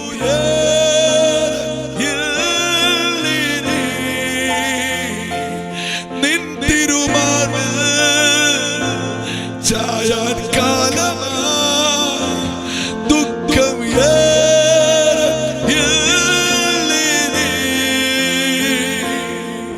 നിൻ മാർവിടം എന്നാശ്രയം നീയേ. എന്നാവലും എൻ വാഞ്ചയും നീയേ. എന്നാവലും എൻ വാഞ്ചയും നീയേ. എന്നാവലും എൻ വാഞ്ചയും നീയേ. ആ കൈയൊന്ന് ഉയർത്തിയൊരു ഹല്ലേലൂയ പറഞ്ഞാട്ടെ. മഹിമാസന്നിധിയിൽ കളങ്കമില്ലാതെ തേജസ്സോടെ ഒന്ന് നിൽക്കാൻ ഇത്രയും വലിയ പാട്ടുകാരിരുന്നപ്പം ഇതൊക്കെ ഞാൻ പാടണമെങ്കിൽ എൻ്റെ ധൈര്യം എന്നാ നിങ്ങളൊന്ന് ആലോചിച്ച് നോക്കിക്കുക. ഞാൻ പാടും, പിന്നെ ഞാൻ പാടും. അതിൻ്റെ കാര്യം പാടാതിരിക്കാൻ പറ്റരുത്. പാട്ട് കൊള്ളുമോ ഇല്ലയോ എന്നുള്ളത്. ഞാൻ 16 പാട്ട് കേട്ടിട്ടുണ്ട്. അതിനകത്ത് 14 പാട്ടും എനിക്ക് മാത്രം പാടാൻ ഇഷ്ടമുള്ള പാട്ടുകളാണ്. 1-2 വന്നപ്പോഴാണ് അത് പുറത്തോട്ടിറക്കിയത്. ആരാണ്ടൊക്കെ കുറച്ച് പേര് പാടുന്നുണ്ട്, അതൊരു വലിയ സന്തോഷമാണ്. ഹല്ലേലൂയ. ഇമ്മാനുവേൽ വിളിച്ചു പറഞ്ഞു നല്ല പാട്ടാണ്. അപ്പോൾ പിന്നെ എനിക്ക് അവാർഡ് കിട്ടിയ പോലെ ആയില്ലേ? അല്ലേ? അതോ ഇനി എന്നെ കളിപ്പിക്കാൻ വേണ്ടി പറഞ്ഞാണ് അച്ഛാ? ഏതായാലും പാടിയായിരുന്നോ? ഏതായാലും അവൻ പെട്ടുപഴിച്ച് പോവുമല്ലേ, രക്ഷപ്പെട്ടു. നമുക്ക് ദൂതിൻ്റെ ഗൗരവത്തിലേക്ക് വരാം. സന്തോഷത്തോടെ രാമയം പറയാവോ? നമ്മൾ 1 മണിക്കാണ് നടത്തുന്നത്. റൈറ്റ്. ഹല്ലേലൂയ. നോക്ക്, ഈ പൗലോസ് അന്ത്യോക്യ ചർച്ചിൻ്റെ പുൾപിറ്റേ ഇരിക്കുമ്പോൾ, ഞാനതായി പറഞ്ഞു വരുന്നത്, പരിശുദ്ധാത്മാവ് ഒരു സങ്കോചവും ഇല്ലാതെ എൻ്റെ നടുക്കോട്ട് ഇറങ്ങി വന്നേച്ചു വരും. നിങ്ങൾ ആ 13-ാം അധ്യായം വായിച്ചാൽ മതി. എനിക്കിതിനകത്തുനിന്ന് 2 പേരെ വേണമെന്ന്. നിങ്ങളെ ഭാഷ മനസ്സിലായോ? എനിക്കിതിനകത്തുനിന്ന് 2 പേരെ വേണം. ആരെയൊക്കെയാ? പൗലോസിനെ ബർന്നബാസിനെ എനിക്ക് വേണം. ഈ 2 ചേട്ടായിമാരെ എനിക്ക് വേണം. എൻ്റെ ചോദ്യം, ബാക്കി 3 പേരുടെ മാനസികാവസ്ഥ എന്ന് ആലോചിച്ച് നോക്കി. ആ 3 പേര് ഈ സ്ഥാനത്തെ എങ്ങനെ റീഡ് ചെയ്യുമെന്ന് നിങ്ങൾ ആലോചിച്ചിട്ടുണ്ടോ? പരിശുദ്ധാത്മാവിന്റെ പ്രശ്നം എന്നാണെന്നറിയോ? ഈ വിഷയത്തിലൊന്നും പരിശുദ്ധാത്മാവിന് ടെൻഷൻ ഇല്ല. കാര്യം നിങ്ങളുടെ വാട്സാപ്പും ഫേസ്ബുക്കും ഒന്നും ആത്മാവിന്റെ റലത്തിൽ ഇല്ല.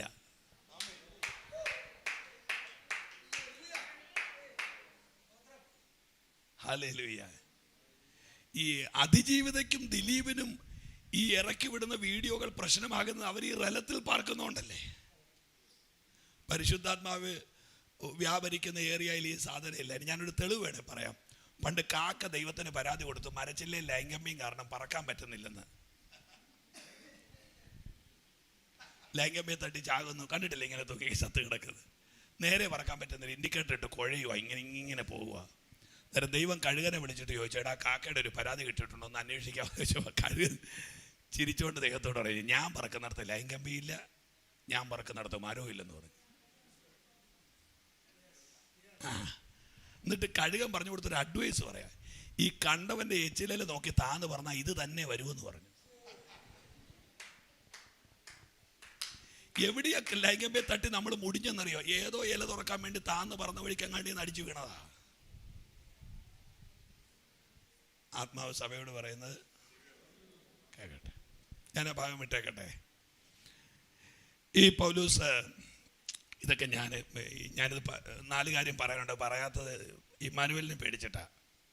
കാര്യം ഞാനിത് പറഞ്ഞ ഇമ്മാനുവേൽ 50 പ്രാവശ്യം കേട്ടിട്ടുണ്ട്. ഇനിയും പറഞ്ഞ് പുള്ളി അത് ഇനിയും കേട്ട് വെപ്രാളം പിടിക്കണ്ടല്ലോ എന്ന് പറഞ്ഞു. എന്നാലും ഒന്നുകൂടെ പറഞ്ഞേക്കല്ലേ, ചെവി പൊത്തിയിരിക്കാവോ? പൗലൂസിനെ കുറിച്ച് ഞാൻ പറയുന്ന ഒരു 4 കാര്യമുണ്ട്. പൗലൂസ് എഴുതിയത് 4 കൂട്ടം കാര്യമാണ്. 1 യേശുവിൻ്റെ മടങ്ങി വരവ്, 2 യേശുവിൻ്റെ ക്രൂശ്, 3 യേശുവാര്, 4 എന്താണ് സഭ. ഈ 4 കൂട്ടമേ പൗലൂസ് എഴുതിയിട്ടുള്ളൂ.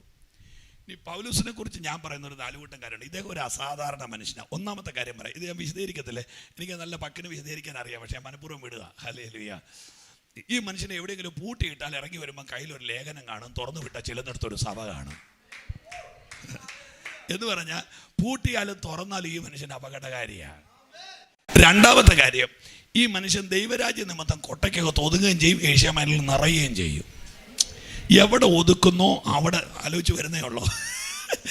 എവിടെ ഒതുക്കുന്നോ അവിടെ അവന് നിറയ്ക്കുന്ന ഒരു അഭിഷേകം അവൻ്റെ മേൽ കിടപ്പുണ്ട്. ഇനി 3ാമത്തെ കാര്യം പറയാം. ഈ മനുഷ്യൻ ലേഖനത്തിൽ ഒരു സഭക്കാരോട് പറയാം, നിങ്ങളുടെ അടുത്ത് വരാൻ വേണ്ടി ഞാൻ 3 വട്ടം ആഗ്രഹിച്ചു, നടന്നില്ലെന്ന്. ഞാൻ ഓർത്ത് ദൂരെ കൂടുതലായിരിക്കുമെന്ന്. ദൂരെ നോക്കിയാൽ 33 കിലോമീറ്ററേ ഉള്ളൂ. അപ്പോൾ ഈ മനുഷ്യൻ ശരീരത്തിൽ വളരെ ബലഹീനനാണ്. അപ്പോൾ 33 കിലോമീറ്റർ ആ ചർച്ച് വരെ പോകാൻ നോക്കിയിട്ട് 3 പ്രാവശ്യം ട്രൈ ചെയ്തിട്ട് നടക്കാത്ത മനുഷ്യൻ അതിൻ്റെ താഴെ വാക്യത്തിൽ എഴുതി വെച്ചിരിക്കുക, ഞാൻ 3ാം സ്വർഗം വരെ ഒന്ന് പോയേച്ച് വന്നായിരുന്നെന്ന് പറഞ്ഞു. കണ്ടോ, ജഡം കൊണ്ട് 33 കിലോമീറ്റർ പാടാണ്, ആത്മാവ് കൊണ്ട് 3 ലക്ഷം കോടി കിലോമീറ്റർ ഈ മനുഷ്യൻ ചലിക്കുകയും ചെയ്യും. ഇനി അതൊക്കെ ഒരു യോഗത്തിന് എനിക്ക് അത് മതി, ഞാൻ വിടുവാ മനഃപൂർവ്വം. ഹല്ലേലൂയ. 4ാമത്തെ കാര്യം, മെലീത്തെ വെച്ച് ഈ മനുഷ്യനൊരു പാമ്പ് കടിച്ചു. പാമ്പ് കടിച്ചപ്പോൾ പെട്ടെന്ന് അവിടുന്ന് സുഭാഷ് കുമാരത്തെ വിളിച്ചു. ഉദാഹരണമാണേ, സുഭാഷെ, ഞാൻ റോമിലേക്ക് പോയ വഴിക്ക് മാൾട്ടായിൽ ഒരു ചായ കുടിക്കാൻ വേണ്ടി ഇറങ്ങിയപ്പോൾ എന്നെ ഒരു പാമ്പ് കടിച്ചു, ഒരു വാക്കൊന്ന് പ്രാർത്ഥിക്കാവൂ എന്ന് ചോദിച്ചു. എന്നാലും ഞാൻ പ്രാർത്ഥിച്ചു പറഞ്ഞു, പാമ്പല്ലേ കടിച്ചത്, എൻ്റെ ദാസനെ 4 തലമുറയായി നിന്റെ കുടുംബത്തിനെതിരെ വ്യാപരിക്കുന്ന നാഗശക്തിയുടെ പോരാട്ടം ഉണ്ടെന്ന് പറഞ്ഞു. അത് ഫണം പിരിച്ച് ഇഴഞ്ഞ് ചീറ്റി പടം പൊഴിച്ച് ഇതൊക്കെ കേൾക്കുമ്പോൾ നമ്മൾ ചൂടാവുമെന്നറിയാം. അങ്ങനെ വരുന്ന വ്യാപാരം അന്നേരം പൗലോസ് പറയും, ഒന്ന് ഇട്ടേച്ച് പോടാന്ന് പറയും. ഞാൻ ചോദിച്ചാൽ എൻ്റെ പ്രവചനം ഏറ്റില്ലേ? പൗലോസ് പറഞ്ഞെന്നറിയോ, എന്നെ കടിച്ച പാമ്പ് നാഗശക്തിയുടെ പോരാട്ടമല്ല, പുബ്ലിയോസിൻ്റെ വീടിൻ്റെ താക്കോലാണ്. ഉണ്ടോ? പ്രശ്നങ്ങളെ പദ്ധതികളാക്കുന്ന ഒരു ദൈവ സ്വർഗത്തിലുണ്ട്. ഞാൻ എൻ്റെ ദൈവമക്കളോട് കാല് പിടിച്ചു ചോദിക്കുന്ന ചോദ്യം, ഇന്ന് നിങ്ങൾ നേരിടുന്ന പ്രശ്നം ഇത്രയും വലുതായതല്ല, നിങ്ങൾ ചിന്തിച്ച് വലുതാക്കിയതാ. Am I right? Yeah. നിങ്ങളുടെ ആ വയറിനകത്ത് ഇടയ്ക്കിടയ്ക്ക് ഉണ്ടാകുന്ന പുകച്ചില് ഇതെന്താന്ന് ആലോചിച്ചുകൊണ്ടിരുന്നപ്പോഴാണ് മുടിഞ്ഞ യൂട്യൂബ് തുറന്നത്. അതിനകത്ത് പറഞ്ഞു ക്യാൻസറിൻ്റെ തുടക്കം വയറ്റുവേദനയാണ്. സ്വസ്ഥത പോയോ? ചിരിച്ചുകൊണ്ടിരുന്ന അമ്മാമ്മയ്ക്ക് ഇപ്പം ചിരിക്കാൻ പറ്റുന്നില്ല. ചിരിക്കുള്ള ഇഞ്ചക്ഷൻ എടുത്താലും ചിരിക്കുകയില്ല. അതിൻ്റെ കാര്യം എന്താ? കാര്യം ഇത് വെറും വയറ്റുവേദനയെ ക്യാൻസറിൻ്റെ ഉടുപ്പിടിച്ചിട്ട് ആലോചിച്ചുകൊണ്ട് നടക്കുക. ഞാൻ ചിരിക്കരുത്, ചിന്തിക്ക്. ഞാൻ എന്നായി പറഞ്ഞത്? ഹല്ലേലൂയ. ഈ യൂട്യൂബ് യൂണിവേഴ്സിറ്റിയാണ് ഈ പ്രശ്നം എല്ലാം ഉണ്ടാക്കുന്നത്. ചുമ്മാ എടുത്ത് എന്നെ തലവേദന വന്ന അന്നേരം തലവേദനയുടെ കാരണം അന്നേരം ഏതോ ഒരു നാശം പിടിച്ചവൻ പറഞ്ഞു ട്യൂബറാന്ന് പറഞ്ഞു. അപ്പോൾ തലയ്ക്കകത്തില്ലാത്ത മുഴ നമ്മൾ സങ്കല്പിച്ച് മുഴ ഉണ്ടാക്കിക്കൊണ്ട് നടക്കുക. എന്നാ അമ്മ, തലയ്ക്കൊരു ഭാരം പോലെ മുഴയാ. Please you come out. ആ ചിന്താഗതിയിൽ നിന്ന് പുറത്തു വന്നേ യേശുവിന്റെ നാമത്തിൽ. ഞാൻ ഇന്നലെ രാത്രിയും കൂടെ വണ്ടി ഓടിച്ചു പോയപ്പോൾ ഞാൻ എന്നോട് തന്നെ പറയുമായിരുന്നു, അരമണിക്കൂർ ചോര വാർന്ന് റോട്ടിൽ കിടന്നവൻ മരിച്ചിട്ടുണ്ട് ഇല്ലേ? വെട്ടുമേടിച്ചവൻ 5 മിനിറ്റ് റോട്ടിൽ കിടന്ന് ചോര വാർന്ന് മരിച്ചിട്ടുണ്ട്. പിശാച് 12 വർഷം ഒരു സ്ത്രീയുടെ പുറകെ നടന്ന് ചോര ഊറ്റിയിട്ട് ഓള് മരിച്ചില്ല. അതിന്റെ അർത്ഥം എന്താണെന്നറിയോ? ചോര ഊറ്റുമ്പോ മരിക്കണോന്ന് തീരുമാനിക്കുന്നത് നിന്റെ വാഗ്ദത്താ.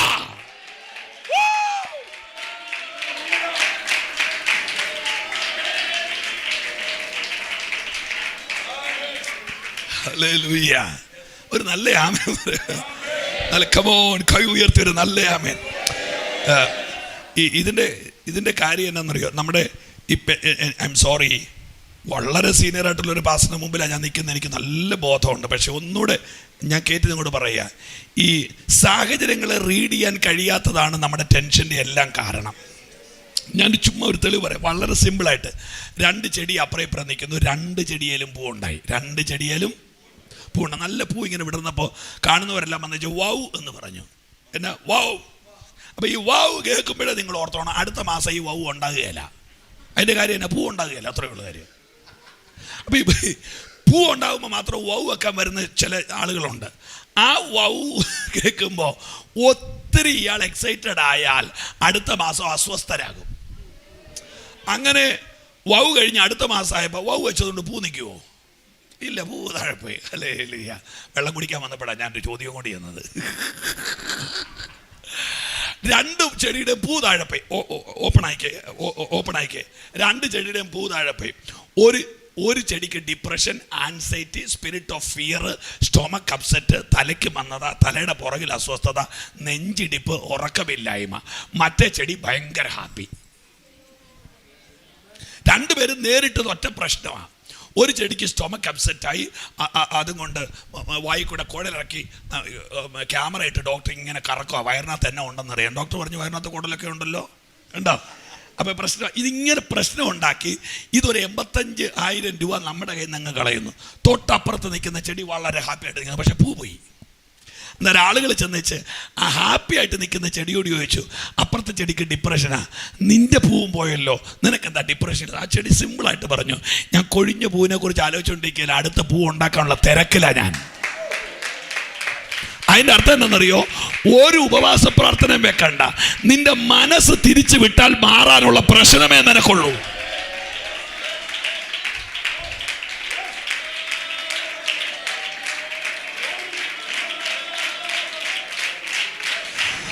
നല്ലപോലെ കൈയടിച്ച്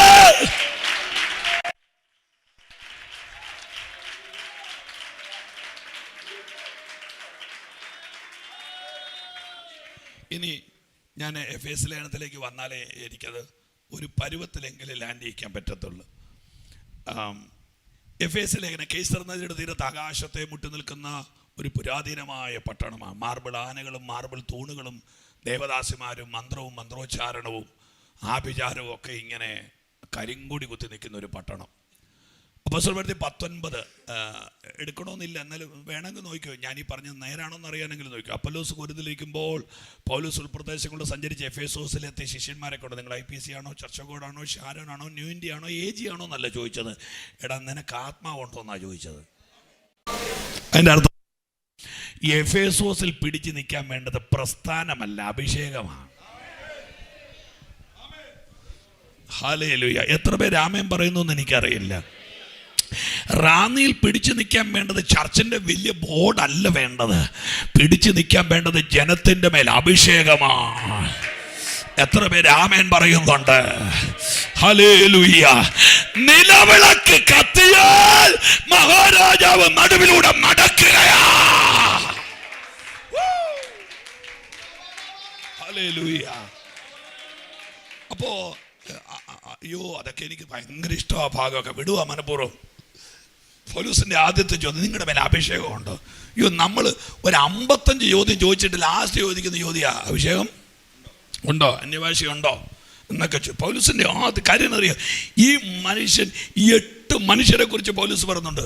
1-ാം മനുഷ്യൻ, 2-ാം മനുഷ്യൻ, ജഡമനുഷ്യൻ, പ്രാകൃത മനുഷ്യൻ, ആത്മമനുഷ്യൻ, ദൈവത്തിൻ്റെ മനുഷ്യൻ. 8 മനുഷ്യരുണ്ട് പൗലോസിൻ്റെ കയ്യിൽ. ആ 8 മനുഷ്യൻ, ഈ മനുഷ്യനൊരു ആത്മമനുഷ്യന് പൗലോസ് ദൈവത്തിൻ്റെ മനുഷ്യൻ ആകെ വിളിച്ചത് തിമോത്തിയോസിനെയാണ്. നീയോ ദൈവത്തിൻ്റെ മനുഷ്യനായുള്ളവേ. ഓഫ്, എൻ്റെ ദൈവമേ, അത് എന്നാ ഒരു പദവിയാണ് നിങ്ങളൊന്ന് ആലോചിച്ച് നോക്കിയാൽ. പൗലോസിനെ പോലുള്ള ഒരാള് തിമോത്തിയോസിന് ദൈവത്തിൻ്റെ മനുഷ്യനായി, മാൻ ഓഫ് ഗാഡ്. ആ വാക്കൊക്കെ ചുമ്മാതെ മറ്റുള്ളവരുടെ പ്രസാദത്തിന് വേണ്ടി ഒന്നും ഉപയോഗിക്കരുത്. ആ വാക്കൊക്കെ ഭയങ്കര റേഞ്ചുള്ള വാക്ക, മാൻ ഓഫ് ഗാഡ്. എനിക്കൊന്ന് ഇപ്പോൾ അതൊരു ശൈലിയായി മാറിയിട്ടുണ്ട്. മാൻ ഓഫ് ഗാഡ് എന്നാ ഉണ്ട് വിശേഷം? നോ, ചുമ്മാ കണ്ടതിനും കടിയതിനും കയറിയൊന്നും ആ പേര് വിളിക്കരുത്. അതൊക്കെ ഒരു റെലവാണ് നിൽക്കുന്നത്. മാൻ ഓഫ് ഗാഡ്, തമ്പുരാന്റെ പക്ഷത്ത് നിൽക്കുന്ന ഒരാള്, ഒരു അസാധാരണനായ മനുഷ്യൻ. പോട്ടെ, ഈ പൗലോസ് 1-ാമത്തെ ചോദ്യം, നിങ്ങൾ എന്നോട് കൂടെ ഉണ്ടല്ലോ അല്ലേ, നിങ്ങൾ വിശ്വസിച്ചിട്ട് പരിശുദ്ധാത്മാവിനെ. ആമേ. പിസിച്ചറിയാൻ പാസ്റ്റർ ഇമ്മാനുവേല് നമ്മുടെയൊക്കെ ചർച്ചകൾ, ഞാനിപ്പം സഭാചാർജിലായിട്ട് എൻ്റെ ഓർമ്മയിൽ ഒരു 29-30 വർഷമാകുന്നു. 29 വർഷം കഴിഞ്ഞിട്ടുണ്ട് എൻ്റെ ഓർമ്മയിൽ. ഇപ്പം ഇരിക്കുന്ന 7-ാമത്തെ കൂട്ടായ്മയാണ്. നിങ്ങൾ തന്നെ ഒന്ന് ആലോചിച്ച് നോക്കിയേ, കൈയടിക്കാത്തതിൻ്റെ പേരിൽ, അന്യഭാഷ പറയാത്തതിൻ്റെ പേരിൽ ഒരാൾക്ക് കർത്തൃമേശ കൊടുക്കാതിരിക്കാൻ പറ്റുമോ? ചർച്ചിൽ ഇപ്പോൾ ഒരാൾ വന്നിട്ട് ഒരു സഭായോ മുഴുവൻ ഒരു അന്യഭാഷ പോലും പറയാതെ, കൈ പോലും അടിക്കാതെ, ഒരു ഗ്ലോറിയും പറയാതെ ചുമ്മാ ഇരുന്നുകൊണ്ട് കർത്തൃമേശ ഇവിടെ നിനക്ക് തരികയല്ലടാ, എന്നാ കാര്യം, നീ കൈയടിച്ചില്ലല്ലോ എന്ന് പറഞ്ഞാൽ പ്രശ്നമാണ്. അപ്പം ഈ ആരാധിക്കാത്ത 60% ആളുകൾ കർത്തൃമേശയും കൊണ്ട് പോകുന്നുണ്ട്. നിങ്ങൾക്ക് ഞാൻ പറഞ്ഞ മനസ്സിലായോ? ആമേൻ.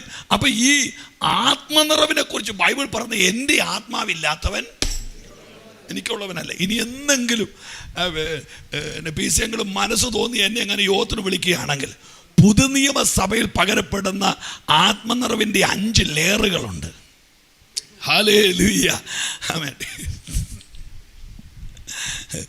ഞാൻ ദൈവമക്കളോട് ഒരു ചോദ്യം ചോദിച്ച ജനഭാഗത്ത് നിന്ന് മനഃപൂർവ്വം വിട്ടേക്കാം. ആമേ. ലൂക്കോസ് 1:35 എടുക്കരുത്, കുനിയരുത്, ഞാൻ പറഞ്ഞോളാം.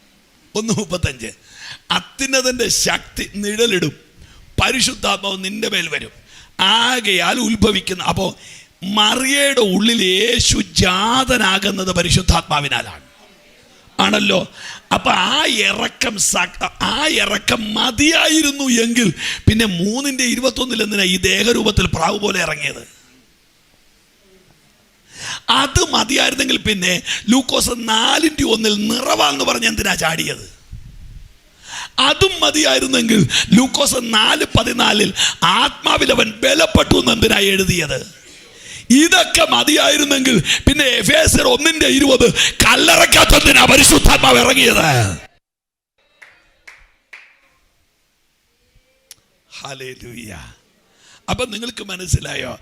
ആത്മാവിൽ നമ്മൾ ചിന്തിക്കാത്ത അപ്ഗ്രഡേഷൻസ് സംഭവിക്കുന്നുണ്ട്. അത് സംഭവിച്ചില്ലെങ്കിൽ ക്രിസ്ത്യാനിറ്റി അബദ്ധമാകും. ഞാനൊരു തെളിവ് പറഞ്ഞേക്കാം. ജനിച്ചപ്പോൾ വസ്ത്രം ഉടുത്തതല്ല, ആരോ ഉടുപ്പിച്ചതാ. ഇടയ്ക്കിടയ്ക്കൊക്കെ കുഞ്ഞുങ്ങളുടെ ഏറ്റവും വലിയ ഇഷ്ടം ഉടുപ്പ് പറിച്ചു കളയാനാണ്. പ്രായമായി കഴിയുമ്പോൾ നമ്മൾ ഏറ്റവും കൂടുതൽ ശ്രദ്ധിക്കുന്നത് പറഞ്ഞു പോകാതിരിക്കാനാണ്. മനസ്സിലായില്ല? ചെറുപ്പത്തിൽ പിള്ളേരുടെ ഏറ്റവും വലിയ ആഗ്രഹം ഈ ഉടുപ്പ് എന്ത് ചെയ്യണം, പറിച്ചു കളയണം.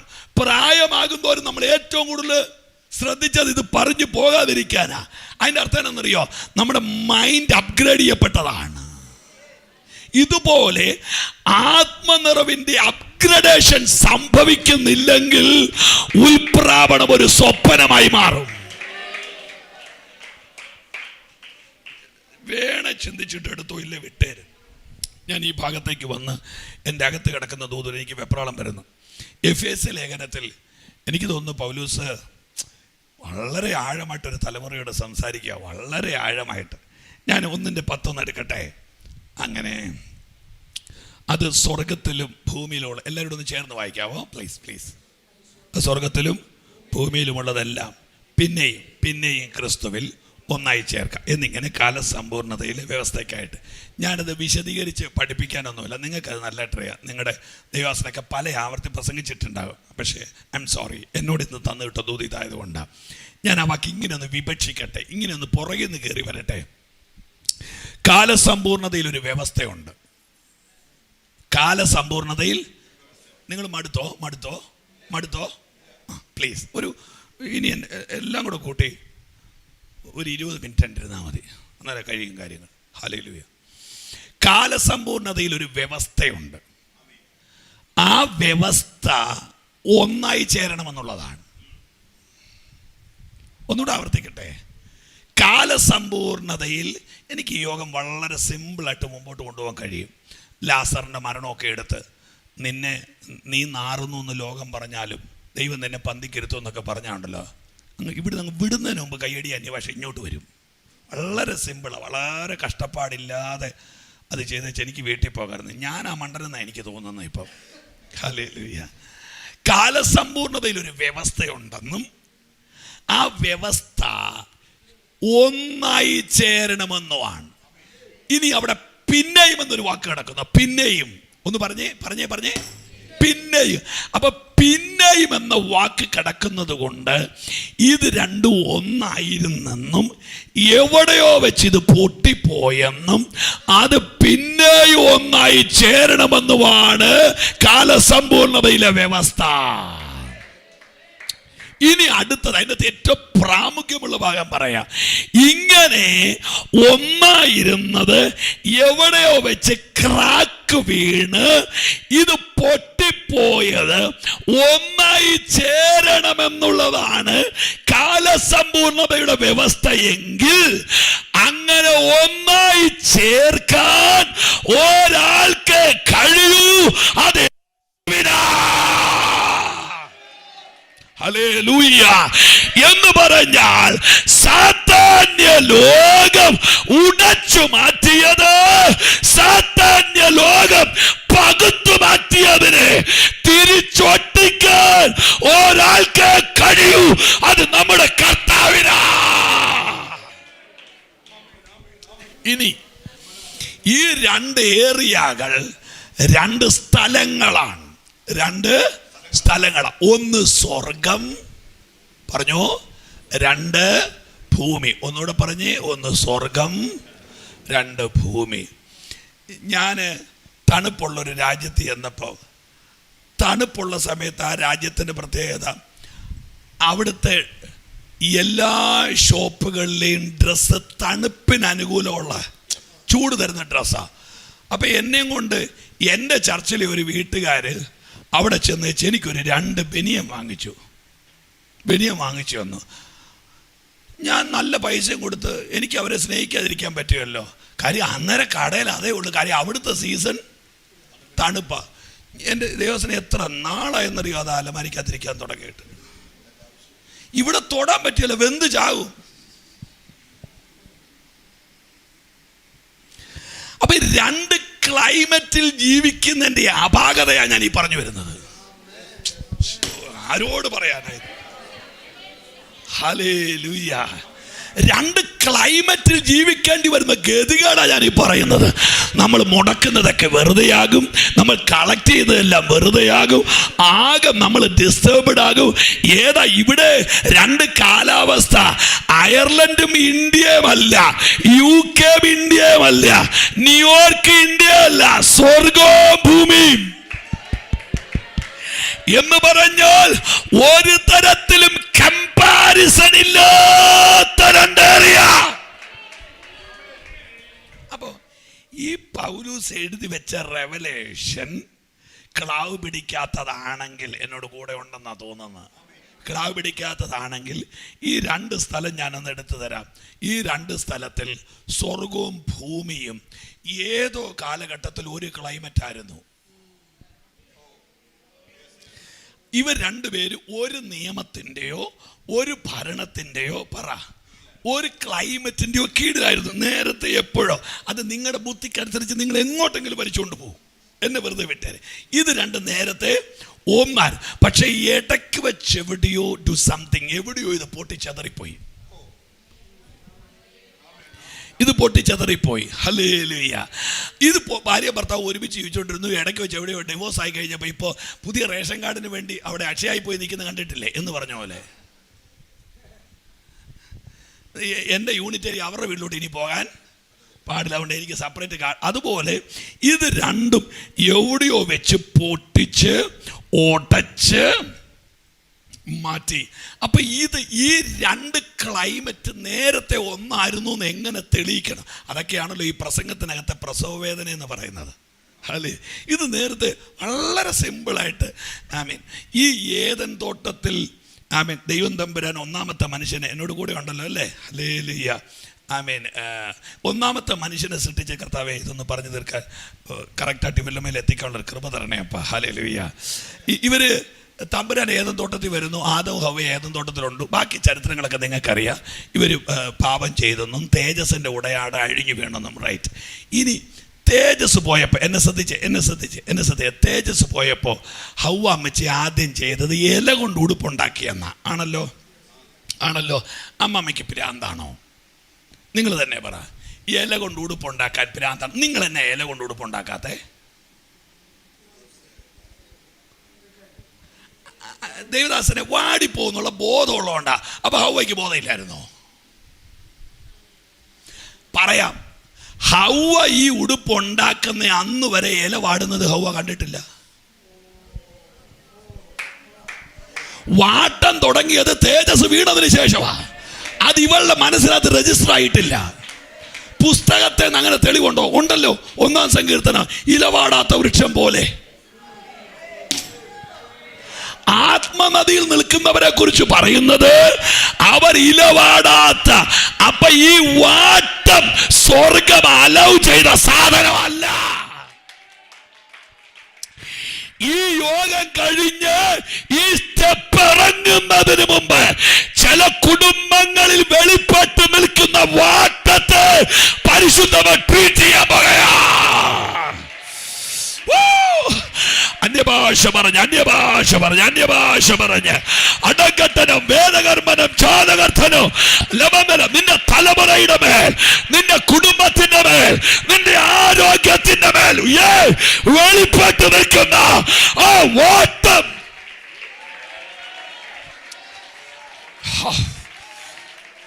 പുസ്തകത്തിൽ ഈ വാട്ടത്തെ സ്വർഗം റിജക്റ്റ് ചെയ്യുന്നു എന്നുള്ള തെളിവ് 6-7 എണ്ണം ഉണ്ട്. വാട്ടം, മാലിന്യം മുതലായവ ഒന്നുമില്ലാതെ കണ്ടോ. അപ്പൊ വാട്ടം സ്വർഗം അലൗ ചെയ്യുന്നുണ്ടോ? ഇല്ല. ഹന്നയോട് പറഞ്ഞ എന്നാ, അവളുടെ മുഖം പിന്നെ വാടിയില്ല. വാട്ടം സ്വർഗം അലൗ ചെയ്യുന്നുണ്ടോ? ഇനി വാടാത്ത കിരീടം കണ്ടില്ലേ? ഇതൊക്കെ ആരോട് പറയാനാ?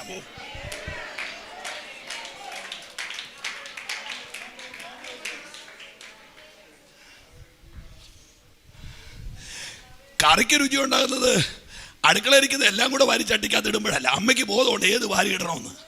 അത് കേൾക്കുമ്പോൾ രാമയും പറയാൻ മേലെ. ഹല്ലേലൂയ. അപ്പൊ വാട്ടം ഹവ്വ ഉടുപ്പുണ്ടാക്കാൻ കാര്യം എന്നാ? അന്ന് വരെ ഈ ആന്റിക്ക് രജിസ്റ്റർ ആയിട്ടില്ല ഇത് വാടുവെന്ന്. പക്ഷേ ഇത് വാടാതെ നിൽക്കുന്നത് ഈ തേജസ്സിലാണെന്ന് അമ്മമ്മയ്ക്ക് മനസ്സിലായില്ല. അവിടെ വെച്ചാണ് ക്ലൈമറ്റ് പൊട്ടിയത്. അങ്ങനെയാണ് ഞാൻ ഒന്ന് താഴോട്ട് ഇറങ്ങിയോട്ടെ, ഒരു മിനിറ്റ്, ഐ എം സോറി. അങ്ങനെയാണെങ്കിൽ ഈ തേജസ് അഴിഞ്ഞവന്റെ മുമ്പിൽ വാട്ടം ആരംഭിച്ചെങ്കിൽ ഇനി പൂർണ്ണമായി നമ്മുടെ വാട്ടം മാറുന്നത് നിത്യതയിലാണ്. പക്ഷേ തേജസ്സിനെ പ്രാപിച്ച ദൈവമക്കൾക്ക് ഇവിടെ അംശമായിട്ട് ഈ വാട്ടം ദൈവം മാറ്റി കൊടുത്തിട്ടുമുണ്ട്.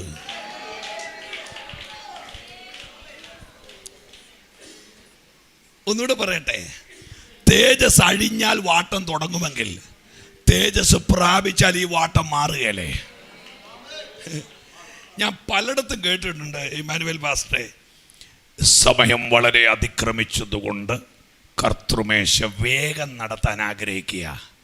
അങ്ങനെ ഇയാൾക്ക് വേഗം നടത്താൻ പറ്റിയ ശുശ്രൂഷയാണോ കർത്തൃമേശ? സമയമില്ലെങ്കിൽ നടത്തണ്ടോ?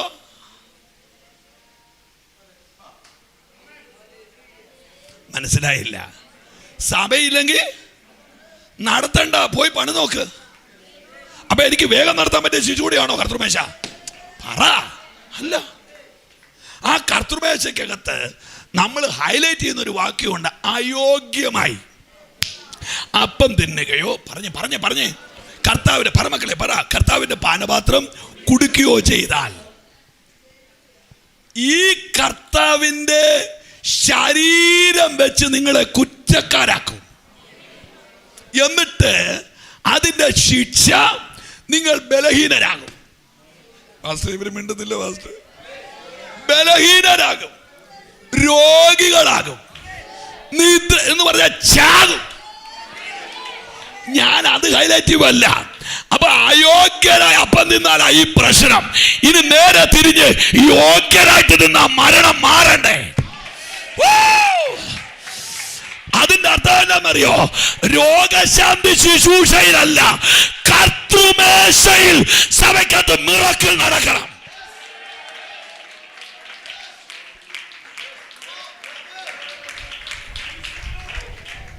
99% പെന്തിക്കോസുകാരും അത്ഭുതം നടക്കുന്നത് പ്രസംഗകന്റെ അവസാനം കോഴ്സ് ഇട്ട് ഹാലേലുയ കോറസ് പാടുമ്പോഴാണ് വിടുതലെന്നാ. പക്ഷെ ബൈബിളിൽ ഏറ്റവും കൂടുതൽ റേഞ്ച് ഉള്ള സമയം തിരുമേശയാ. ഞാൻ ശുശ്രൂഷിക്കുന്ന സഭയിൽ ഞാൻ വൃത്തിയായിട്ട് സമയം എടുത്തിടുക. അതിന് മുമ്പ് പോകണോ വീട്ടിൽ പോകണം. ഇത് ബേക്കറി ഒന്നുമല്ലല്ലോ എല്ലാവരും തീറ്റിച്ചു വിടാൻ. ആ അപ്പം എടുത്ത് ഇങ്ങനെ വായുടെ അടുത്തോട്ട് കൊണ്ടുവരുമ്പോ വസ്തുമാറ്റ ചിന്തയല്ല, ഈ വരുന്ന അപ്പം എനിക്ക് വേണ്ടി നുറുക്കപ്പെട്ടതാണെന്നും ഇതെന്റെ അകത്ത് ചെന്നാൽ എന്നെ ഭരിക്കുന്ന സകല കെട്ടും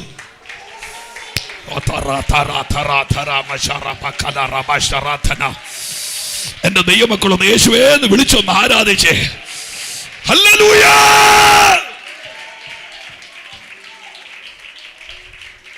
എനിക്കറിയാൻ മേല അങ്കിളെ ദേവദാസനെ, ഈ ശുശ്രൂഷയുള്ള പൗലൂസിന്റെ ദേഹത്തിട്ട റൂമാലിന് ഇത്രയും പവർ ഉണ്ടെങ്കിൽ യേശുവിന്റെ ശരീരത്തിന്റെ ഓർമ്മയാന്ന് പറഞ്ഞ് പ്രാർത്ഥിക്കുന്ന അപ്പത്തിന് എന്നാ പവർ കാണുമെന്ന് ആലോചിച്ച്.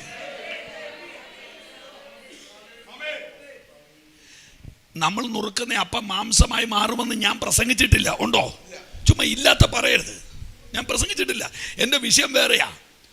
പൗലൂസിന്റെ ദേഹത്തിടുന്ന ഉടുപ്പ് അഭിഷേകമുള്ളവർ ഇട്ടത് കൊണ്ട് അതിൽ പവർ നിൽക്കുന്നുണ്ടെങ്കിൽ ഇത് നമ്മൾ ഉയർത്തി പ്രാർത്ഥിച്ചതല്ലേ. യേശുവിന്റെ നാമത്തിൽ കർത്തൃമേശയിൽ ഭയങ്കര ഹീലിംഗുകൾ നടക്കട്ടെ.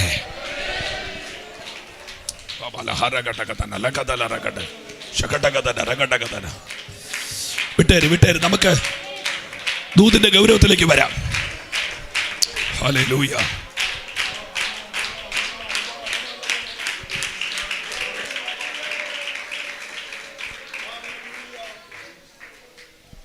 അപ്പോ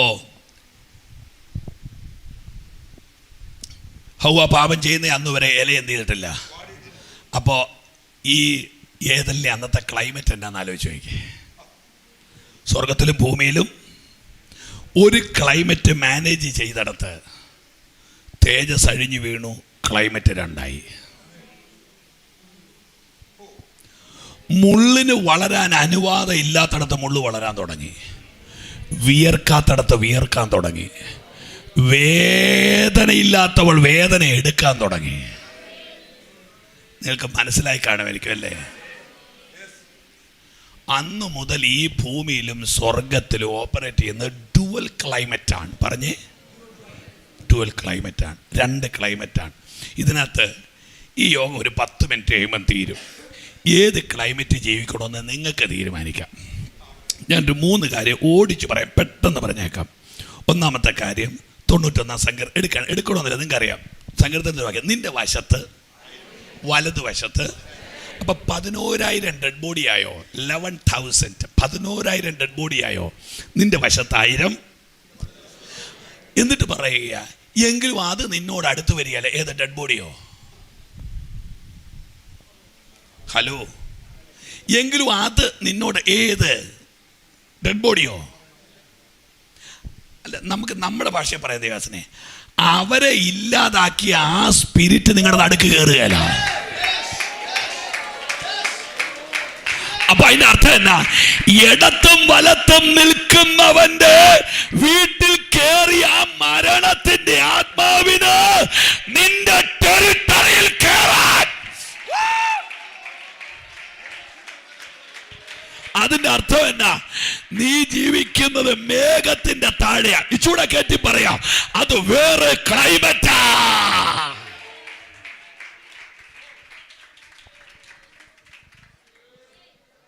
അതിന് തെളിവ് പുസ്തകത്തെ തന്നെ കിടപ്പുണ്ട്. ഇടത്തും വലത്തും കിടക്കുന്ന കള്ളന്മാരുടെ അസ്ഥി ഓടിച്ചു, യേശുവിന്റെ അസ്ഥി എന്ത് ചെയ്തിട്ടില്ല. അപ്പൊ അപ്പുറം ഇപ്പുറം സംഭവിക്കുന്നത് നിന്റെ വീട്ടിൽ വരണമെന്ന് നിർബന്ധമൊന്നുമില്ല. അത് എന്താ വരാത്തെന്ന് ചോദിച്ചിരിക്കുമ്പോഴാണ് അത് ഗേറ്റ് തുറന്നു വരുന്നത്.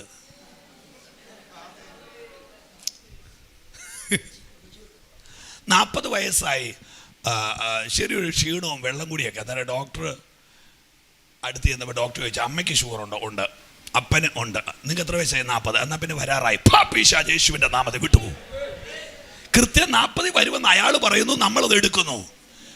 നിങ്ങളൊന്ന് തിരിച്ചു പ്രാർത്ഥിച്ചേ, വേണ്ട വേണ്ട. ഞാൻ ഈ പറഞ്ഞ അമിത വിശുദ്ധിയൊന്നുമല്ല, നിങ്ങൾ ശരിക്കും കേട്ടോണം. നമ്മൾ വർഷങ്ങളായിട്ട് ഷുഗറിൻ്റെയും കൊളസ്ട്രോളിൻ്റെയും BP ഒക്കെ ഗുളിക കഴിക്കുന്നവരാ. ഇന്ന് വരെ നാളെ ഒന്നും സൗഖ്യമാകത്തൊന്നുമില്ല കേട്ടോ, എന്നെ വെറുതെ വിട്ടേക്കണം. ഈ ഗുളിക നിങ്ങൾ കഴിച്ചു, പക്ഷെ എന്തെങ്കിലും ആ ഗുളിക എടുത്തേ, കർത്താവേ നാളെ ഈ ഗുളിക കഴിക്കാൻ എന്നെ സമ്മതിക്കരുതെന്ന് പറഞ്ഞൊന്ന് പ്രാർത്ഥിച്ചിട്ട് എത്ര നാളായി? അതിൻ്റെ അർത്ഥം എന്നാ? മരണം വരെ ഈ ഗുളിക കഴിച്ചോളാന്ന് നിങ്ങൾ എഗ്രിമെൻ്റ് ചെയ്ത് കഴിഞ്ഞു. നിങ്ങൾ തന്നെ മനസ്സിൽ തീരുമാനിച്ചു ഈ ഗുളി ഒരു 10 വർഷം കഴിക്കും. അന്നേരം ഡോക്ടർ പറയും ഇഞ്ചക്ഷൻ എടുക്കണം. എന്നിട്ട് ഇവിടെ തൂത്ത് വെച്ചിരിക്കുക നേരത്തെ ഇഞ്ചക്ഷൻ എടുക്കാൻ. ഇഞ്ചക്ഷൻ ഒരു 10 വർഷം കൂടി എടുക്കുമ്പോൾ കണ്ണിൻ്റെ കാഴ്ച പോകും, പാൻക്രിയാസ് അടിച്ചു പോകും, കിഡ്നി രണ്ടും പോകും, കാലേ നീര് വരും, പിന്നെ ക്രിയാറ്റിൻ കൂടും, പിന്നെ കാലിൻ്റെ ഒരു 2 വിരൽ മുറിക്കും. ഈ നാടകത്തിൽ നിങ്ങൾ അഭിനയിച്ചായി മരിക്കുന്നത്. നിങ്ങൾ മരിക്കുന്നതിന് മുമ്പ് ആ വിരൽ മുറിക്കേണ്ടി വരും. കാര്യം എന്നാ? അത് ഞാൻ ഉണ്ടാക്കിയ തിരക്കഥയിൽ ഞാൻ ജീവിക്കുക. ഞാൻ എൻ്റെ ദൈവമക്കളോട് വളരെ വിനയത്തോടെ പറയുന്നു, അത് നിന്റെ നടുക്ക് വരികയില്ല. ഈ പുസ്തകം അങ്ങനെയാ പറഞ്ഞത്. രണ്ടാമത്തെ കാര്യത്തിലേക്ക് വരാം. രണ്ടാമത്തെ കാര്യം, ഇസ്രായേൽ മക്കള് സമയം പോയോ? ഇല്ലല്ലോ അല്ലേ? ഇസ്രായേൽ മക്കൾ മിസ്രൈമിൽ താമസിച്ചുകൊണ്ടിരുന്നപ്പോൾ മിസ്രൈമ്യർക്ക് ഇരുട്ട്, ഇസ്രായേൽ മക്കൾക്ക് വെളിച്ചം. ഓർക്കുന്നുണ്ടോ? ആ ഇരുട്ടിൻ്റെ പ്രത്യേകത സ്പർശിക്കുന്ന ഇരുട്ടെന്നാണ്. എന്ന് പറഞ്ഞാൽ ഇങ്ങനെ ഒരാൾ കസേരയിൽ ഇരുന്നാൽ 3 ദിവസം ഒറ്റ ഇരിപ്പങ്ങിരുന്നു. അപ്പം ഞാൻ ദൈവത്തോട് ചോദിച്ചു, അതെന്നാ ഇരുട്ടാ? കർത്താവ് പറഞ്ഞ മറുപടി വളരെ സിമ്പിളാണ്. എൻ്റെ കൊച്ചെ, എൻ്റെ പിള്ളേരൊരു 400 ചില്ലുവാനും വർഷമായിട്ട് ഇവിടെ കിടക്കുക. ഇവർക്ക് പോകാൻ പ്രിപ്പയർ ആക്കണം. അവൻ മൂവ് ചെയ്താൽ അത് നടക്കുകയില്ല. അതുകൊണ്ട് ഒരു ജനത്തിൻ്റെ റിവൈവൽ വരുമ്പോൾ ശത്രുവിനെ പിടിച്ചടത്ത് ഒട്ടിച്ചു വെക്കുന്ന ഒരു പരിപാടി എനിക്കുണ്ട്. അങ്ങനെയാണെങ്കിൽ ഈ സഭയോട് ബന്ധപ്പെട്ട് ഞാൻ പറയാം, റാന്നിയിലെ ദുരാത്മാക്കളെ ദൈവം അറസ്റ്റ് ചെയ്ത് നിർത്താൻ പോകയാ.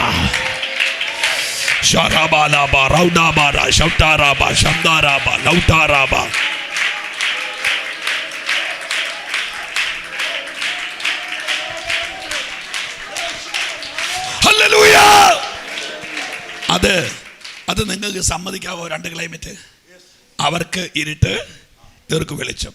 ഇനി മൂന്നാമത്തെ കാര്യം അതുകൂടെ പറഞ്ഞു. ഞാൻ അതേ പുസ്തകം അടച്ചു. പ്രസംഗിക്കുന്ന ഉപദേശി പുസ്തകം അടയ്ക്കുമ്പോൾ ഒരു നെടുശ്വാസമുണ്ട് എല്ലാവർക്കും, തീരാറായല്ലോ എന്ന് ഓർത്തിട്ട്. പക്ഷെ ഞങ്ങൾ മിടുക്കന്മാരല്ലേ, പുസ്തകം അടച്ചു വെച്ച് പിന്നെ ഞങ്ങൾ 15 മിനിറ്റ് എടുക്കും. അതാ ഹല്ലേലൂയ. മൂന്നാമത്തെ കാര്യം നിങ്ങൾ കേട്ടോ, ഇസ്രായേൽ മക്കൾക്ക് ദൈവം മന്ന ഇട്ട് കൊടുത്തു. മടുക്കരുത്, ഒരു 5 മിനിറ്റ് കൂടെ മന്ന ഇട്ട് കൊടുത്തു. എന്നെ സുഖമല്ലേ, രാവിലെ മുറ്റത്തോട്ടിറങ്ങി, മുറ്റത്തിങ്ങനെ മന്ന കിടക്കുക. അത് നിലത്ത് മഞ്ഞിട്ടേച്ച്, മഞ്ഞിൻ്റെ മേളിൽ മന്ന ഇട്ടേച്ച്, അതിൻ്റെ മേളിലോട്ട് മഞ്ഞിട്ട്, എന്നെ പാക്കിംഗ് സിസ്റ്റം അല്ലേ, അടിപൊളി. ഒരു കഷ്ടപ്പാടും ഇല്ല. രാവിലെ മുറ്റത്തോട്ടിറങ്ങി മഞ്ഞ് മാറ്റി വെച്ച് മന്ന പെറുക്കിയപ്പോൾ തമ്പുരാൻ പറഞ്ഞു ഇടങ്ങഴിയെ പെറുക്കാവോളെന്ന് പറഞ്ഞു. കഴിച്ച ഡയറ്റ് സിസ്റ്റം ദൈവത്തിൻ്റെ കയ്യിലാണ് ഉള്ളത്. കാര്യം ഉള്ളതെല്ലാം കൂടെ വലിച്ചു കയറ്റി ഇവൻ അനങ്ങാൻ മേലാതിരുന്ന ഈ മിസ്രൈമിൽ നിന്ന് യാത്ര പോകാൻ പറ്റുകയില്ല. അതുകൊണ്ട് ആ സിസ്റ്റം ദൈവം അങ്ങോട്ട് ഡയറ്റ് പ്ലാൻ തമ്പുരാൻ്റെ, അതുകൊണ്ട് ഇത്രയും മതിയെന്ന് പറഞ്ഞ്. ഹല്ലേലൂയ, സ്തോത്രം. അവരാ മന്ന എടുത്ത് കൊത്തമ്പാലരി പോലെ അത് ഇടിച്ചു പൊടിച്ച് തേൻ ചേർത്ത ദോശ പോലെ. നിങ്ങളൊന്ന് മിണ്ടിക്കേ. അങ്ങനെ ഒരു സന്തോഷം. ഈ വിശ്വാസ ജീവിതം 40 വർഷം ഇങ്ങനെ കിട്ടിക്കൊണ്ടിരിക്കില്ല. കുറച്ച് നാൾ കഴിഞ്ഞപ്പോൾ പിന്നെ ക്രിസ്തീയ ജീവിതം കല്ലുകടിയാകാൻ തുടങ്ങി. പിന്നെ ഇവർക്ക് കല്ലുകടിയാകാൻ തുടങ്ങി. അവർ ദൈവത്തെ മന്ന ഇതെന്നാന്നൊക്കെ ചോദിച്ചു. മന്ന ഇതെന്നെ. അവിടെ എന്നാ കുഴപ്പം പറ്റിയെന്നറിയോ? ഈ കുറേ നാൾ ഉണർന്ന് രാവിലെ എഴുന്നേറ്റ് പെറുക്കി വെച്ച് ഇപ്പം പെറുക്കാൻ താമസിക്കാൻ തുടങ്ങി. കേട്ടില്ല? ഇയാൾ താമസിച്ചാൽ സൂര്യൻ താമസിക്കുകയല്ലോ. പുള്ളി കിഴക്കൊന്ന് ഉദിച്ച് കഴിയുമ്പോൾ ഇത് മഞ്ഞിനകത്തായി മന്ന പൊതിഞ്ഞു വെച്ചിരിക്കുന്നത്. വെട്ടം തട്ടുമ്പോൾ ഈ മഞ്ഞ് ഉരുകി വെച്ച് മന്ന മണ്ണിലോട്ട് അങ്ങ് ഇരുത്തും. ഈ മന്നയ്ക്കകത്ത് ഈ തേൻ ചേർത്തതുപോലെ എണ്ണ ചേർത്ത പോലെ ഇതിലൊരു ചെറിയ പശപ്പ് പോലെയുണ്ട്. അതുകൊണ്ട് കാണുന്ന മണ്ണല്ല ഇതിലോട്ട് അങ്ങ് പിടിക്കും. പിന്നെ ശാസിച്ചാൽ പോവുകയില്ല. മന്ന എടുത്ത് വെച്ചിരിക്കുന്ന ശാസിച്ചാൽ പോവില്ല. കാര്യം ഇത് ഒട്ടിയിരിക്കുക. എന്നിട്ട് കുറേയൊക്കെ എടുത്ത് കളഞ്ഞേച്ച് ഈ മണ്ണും മന്നായും കൂടി ഇട്ട് പൊടിക്കും. അപ്പൊ ക്രിസ്തീയ ജീവിതം കല്ലുകടി ആയതിന്റെ കുറ്റക്കാരൻ ദൈവമാണോ? നിന്റെ അലസത വരുത്തി വെച്ച കല്ലുകടികൾ അതല്ല.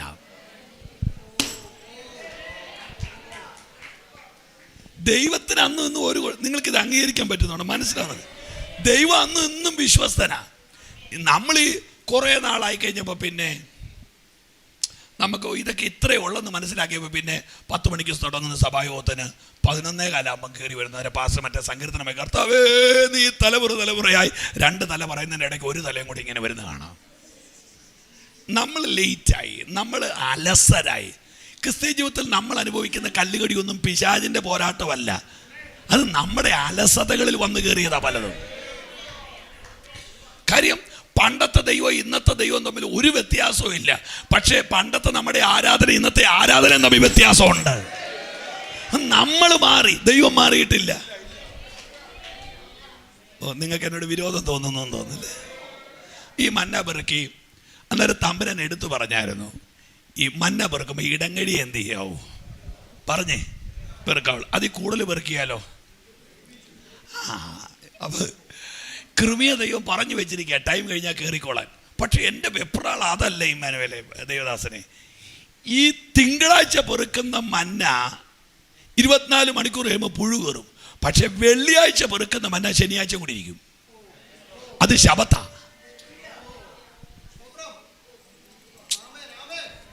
അന്ന് പുഴുവിന് ദൈവം ഡേറ്റ് കൊടുത്തിട്ടുണ്ട്. വെള്ളിയാഴ്ച പെറുക്കുന്നതിനകത്ത് 24 മണിക്കൂർ കഴിഞ്ഞ് കയറരുത്, 48 മണിക്കൂർ കഴിഞ്ഞിട്ട് അങ്ങോട്ട് പോകാവുള്ളൂ. കാര്യം പിറ്റേ ദിവസം എൻ്റെയാ.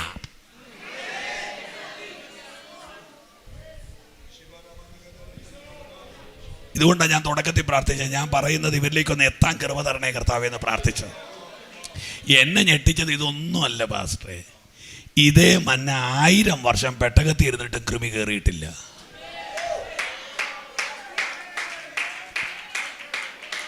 അതിൻ്റെ കാര്യം എന്നാണെന്നറിയോ?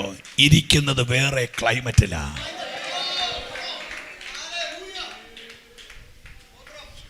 ഇന്ന് ഈ പകൽ കർത്താവിന് ആഴമായി പറയാനുള്ളൊരു കാര്യം, ഞാൻ 3 കാര്യം നിങ്ങളോട് പറയാം. അപ്പം നിങ്ങൾക്ക് അത് പെട്ടെന്ന് മനസ്സിലാവും. വിശദീകരിക്കാതെ പറയാം. നിന്റെ കുടുംബത്തിനകത്തോ നിന്റെ ദർശനത്തിലോ നിന്റെ സഭയിലോ ജീർണനങ്ങൾ തിരികെ കയറ്റുമെന്ന് വാദിക്കുന്ന ദുരാത്മ ലോകത്തോട് പറ, എൻ്റെ ക്ലൈമറ്റ് വേറെയാടാ.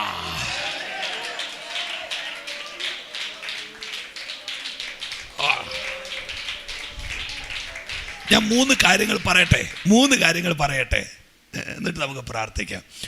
ഒരു നിമിഷം ഒന്ന് എഴുന്നേറ്റ് നിൽക്കാൻ പറ്റുമോ? ഒരു നിമിഷം ഒന്ന് എഴുന്നേറ്റ് നിൽക്കാൻ പറ്റുമോ? ദേവസ്വം ഇത് കഴിഞ്ഞ് നമുക്ക് 2 വരി പാട്ട് പാടാൻ. ഏത് പാട്ടാണ് പാടുന്നത്? എന്നുള്ള പഠിക്കും, അങ്ങനെ ഇഷ്ടം പോലെ പഠിക്കും. എന്നെ ഒന്ന് ശ്രദ്ധിക്കും, ആരും പോകരുത്. 2 മിനിറ്റ്, എല്ലാം കൂടി ഒരു 5 മിനിറ്റ് കാര്യമേ ഉള്ളൂ. ഈ മന്ന പെട്ടകത്തിൽ പുഴു കയറാതെ ഇങ്ങനെ വളരെ ഹാപ്പി ആയിട്ടിരിക്കുമ്പോൾ ഞാൻ ചെന്ന് മന്നയോട് ചോദിക്കുക, പൊൻപാത്രത്തേക്ക് മന്നയോട് ചോദിക്കുക, എന്നാ ഉണ്ട് വിശേഷം? എന്നാ പറഞ്ഞു, ഒന്നുമില്ല. അച്ഛൻ അദ്ദേഹത്തെ പുഴു കയറിയില്ലോ? ഇല്ല കയറിയില്ല, 1000 വർഷമായി, 1500 വർഷം ഇതുവരെ പുഴുവിന് എൻ്റെ അകത്ത് കയറാനേ പറ എന്നെ ശ്രദ്ധിക്കേ, കയറാനേ പറ്റിയില്ല. എന്നാൽ ഞാൻ കണ്ണുനീരോടെ മന്നയോട് ചോദിക്കുക, അതെങ്ങനെ പുഴു കയറാതെ ഇങ്ങനെ ഇത്രയും നാളിരുന്നു? അന്നേരം മന്ന എന്നോട് പറഞ്ഞ്, അപ്പച്ചന്മാരെ എല്ലാവരും, അങ്കിൾമാരെല്ലാവരും എന്നെ നോക്കിയേ, അമ്മച്ചിമാർ, ആൻറ്റിമാർ, സഹോദരങ്ങളൊക്കെ നോക്കിയേ. മന്ന എന്നോട് പറഞ്ഞു, സുഭാഷേ നീ മേളിലോട്ടൊന്ന് നോക്കിയേ. ഞാൻ മേളിലോട്ട് നോക്കിയപ്പോൾ കണ്ടെന്നറിയാം, കൃപാസനമാണ്, അടിപ്പ് പണിയാണ് ഉണ്ടാക്കിയ കൃപാസനം. അന്നേരം ഈ മന്ന എന്നോട് പറയുക, ഈ കൃപയുടെ കീഴിലിരുന്നാലൊന്നും ഇതിന് കയറാൻ പറ്റുകയില്ല. മനസ്സിലായില്ല? കൃപയുടെ നിഴലിരിക്കുന്നവന്റെ ദേഹത്തോട്ട് ഈ കൃമിക്ക് എന്ത് ചെയ്യാൻ പറ്റത്തില്ല, കയറാൻ പറ്റുകയില്ല. ഞാൻ പറഞ്ഞു കഴിഞ്ഞോ? മന്ന പറഞ്ഞു കഴിഞ്ഞില്ല. നീ ആ കൃപാസനത്തിന്റെ മേളിൽ പോയത് നോക്കടാന്ന് പറഞ്ഞു. നോക്കിയപ്പോൾ അതിൻ്റെ മേളിൽ കൂടെ ചോര കടന്ന് ഒഴുകുന്നു. എന്നാലും മന്ന എന്നോട് പറയാ, കുഞ്ഞാടിന്റെ ചോരയുടെ അടിയിരിക്കുന്നവനെ തൊടാൻ ഈ കൃമിക്ക് പറ്റുകയില്ല. ഞാൻ മന്നയോട് ചോദിച്ചു തീർന്ന? മന്ന പറഞ്ഞു ഇല്ല, നീ മേളിലോട്ടൊന്ന് നോക്ക്, ആ ചോരയുടെ മേളിൽ തൂട് പോലത്തൊരു സാധനം ഇറങ്ങുന്നുണ്ട്. ഞാൻ പോയി നോക്കിയപ്പോൾ ഷെക്കൈന. മന്ന എന്നോട് പറഞ്ഞു, മഹത്വത്തിന്റെ കീഴെ ഇരിക്കുന്നവരെ ഇതിനെ തൊടാൻ പറ്റുകയില്ല. ഇന്ന് ഈ പകല് സാധാരണ പകലല്ല. ദൈവം ചില കുടുംബങ്ങളെ ഡാർക്ക് ഏരിയയിൽ നിന്ന് പിടിച്ച് അഭിഷേകത്തിന്റെ ഒരു ക്ലൈമറ്റിനകത്തോട്ട്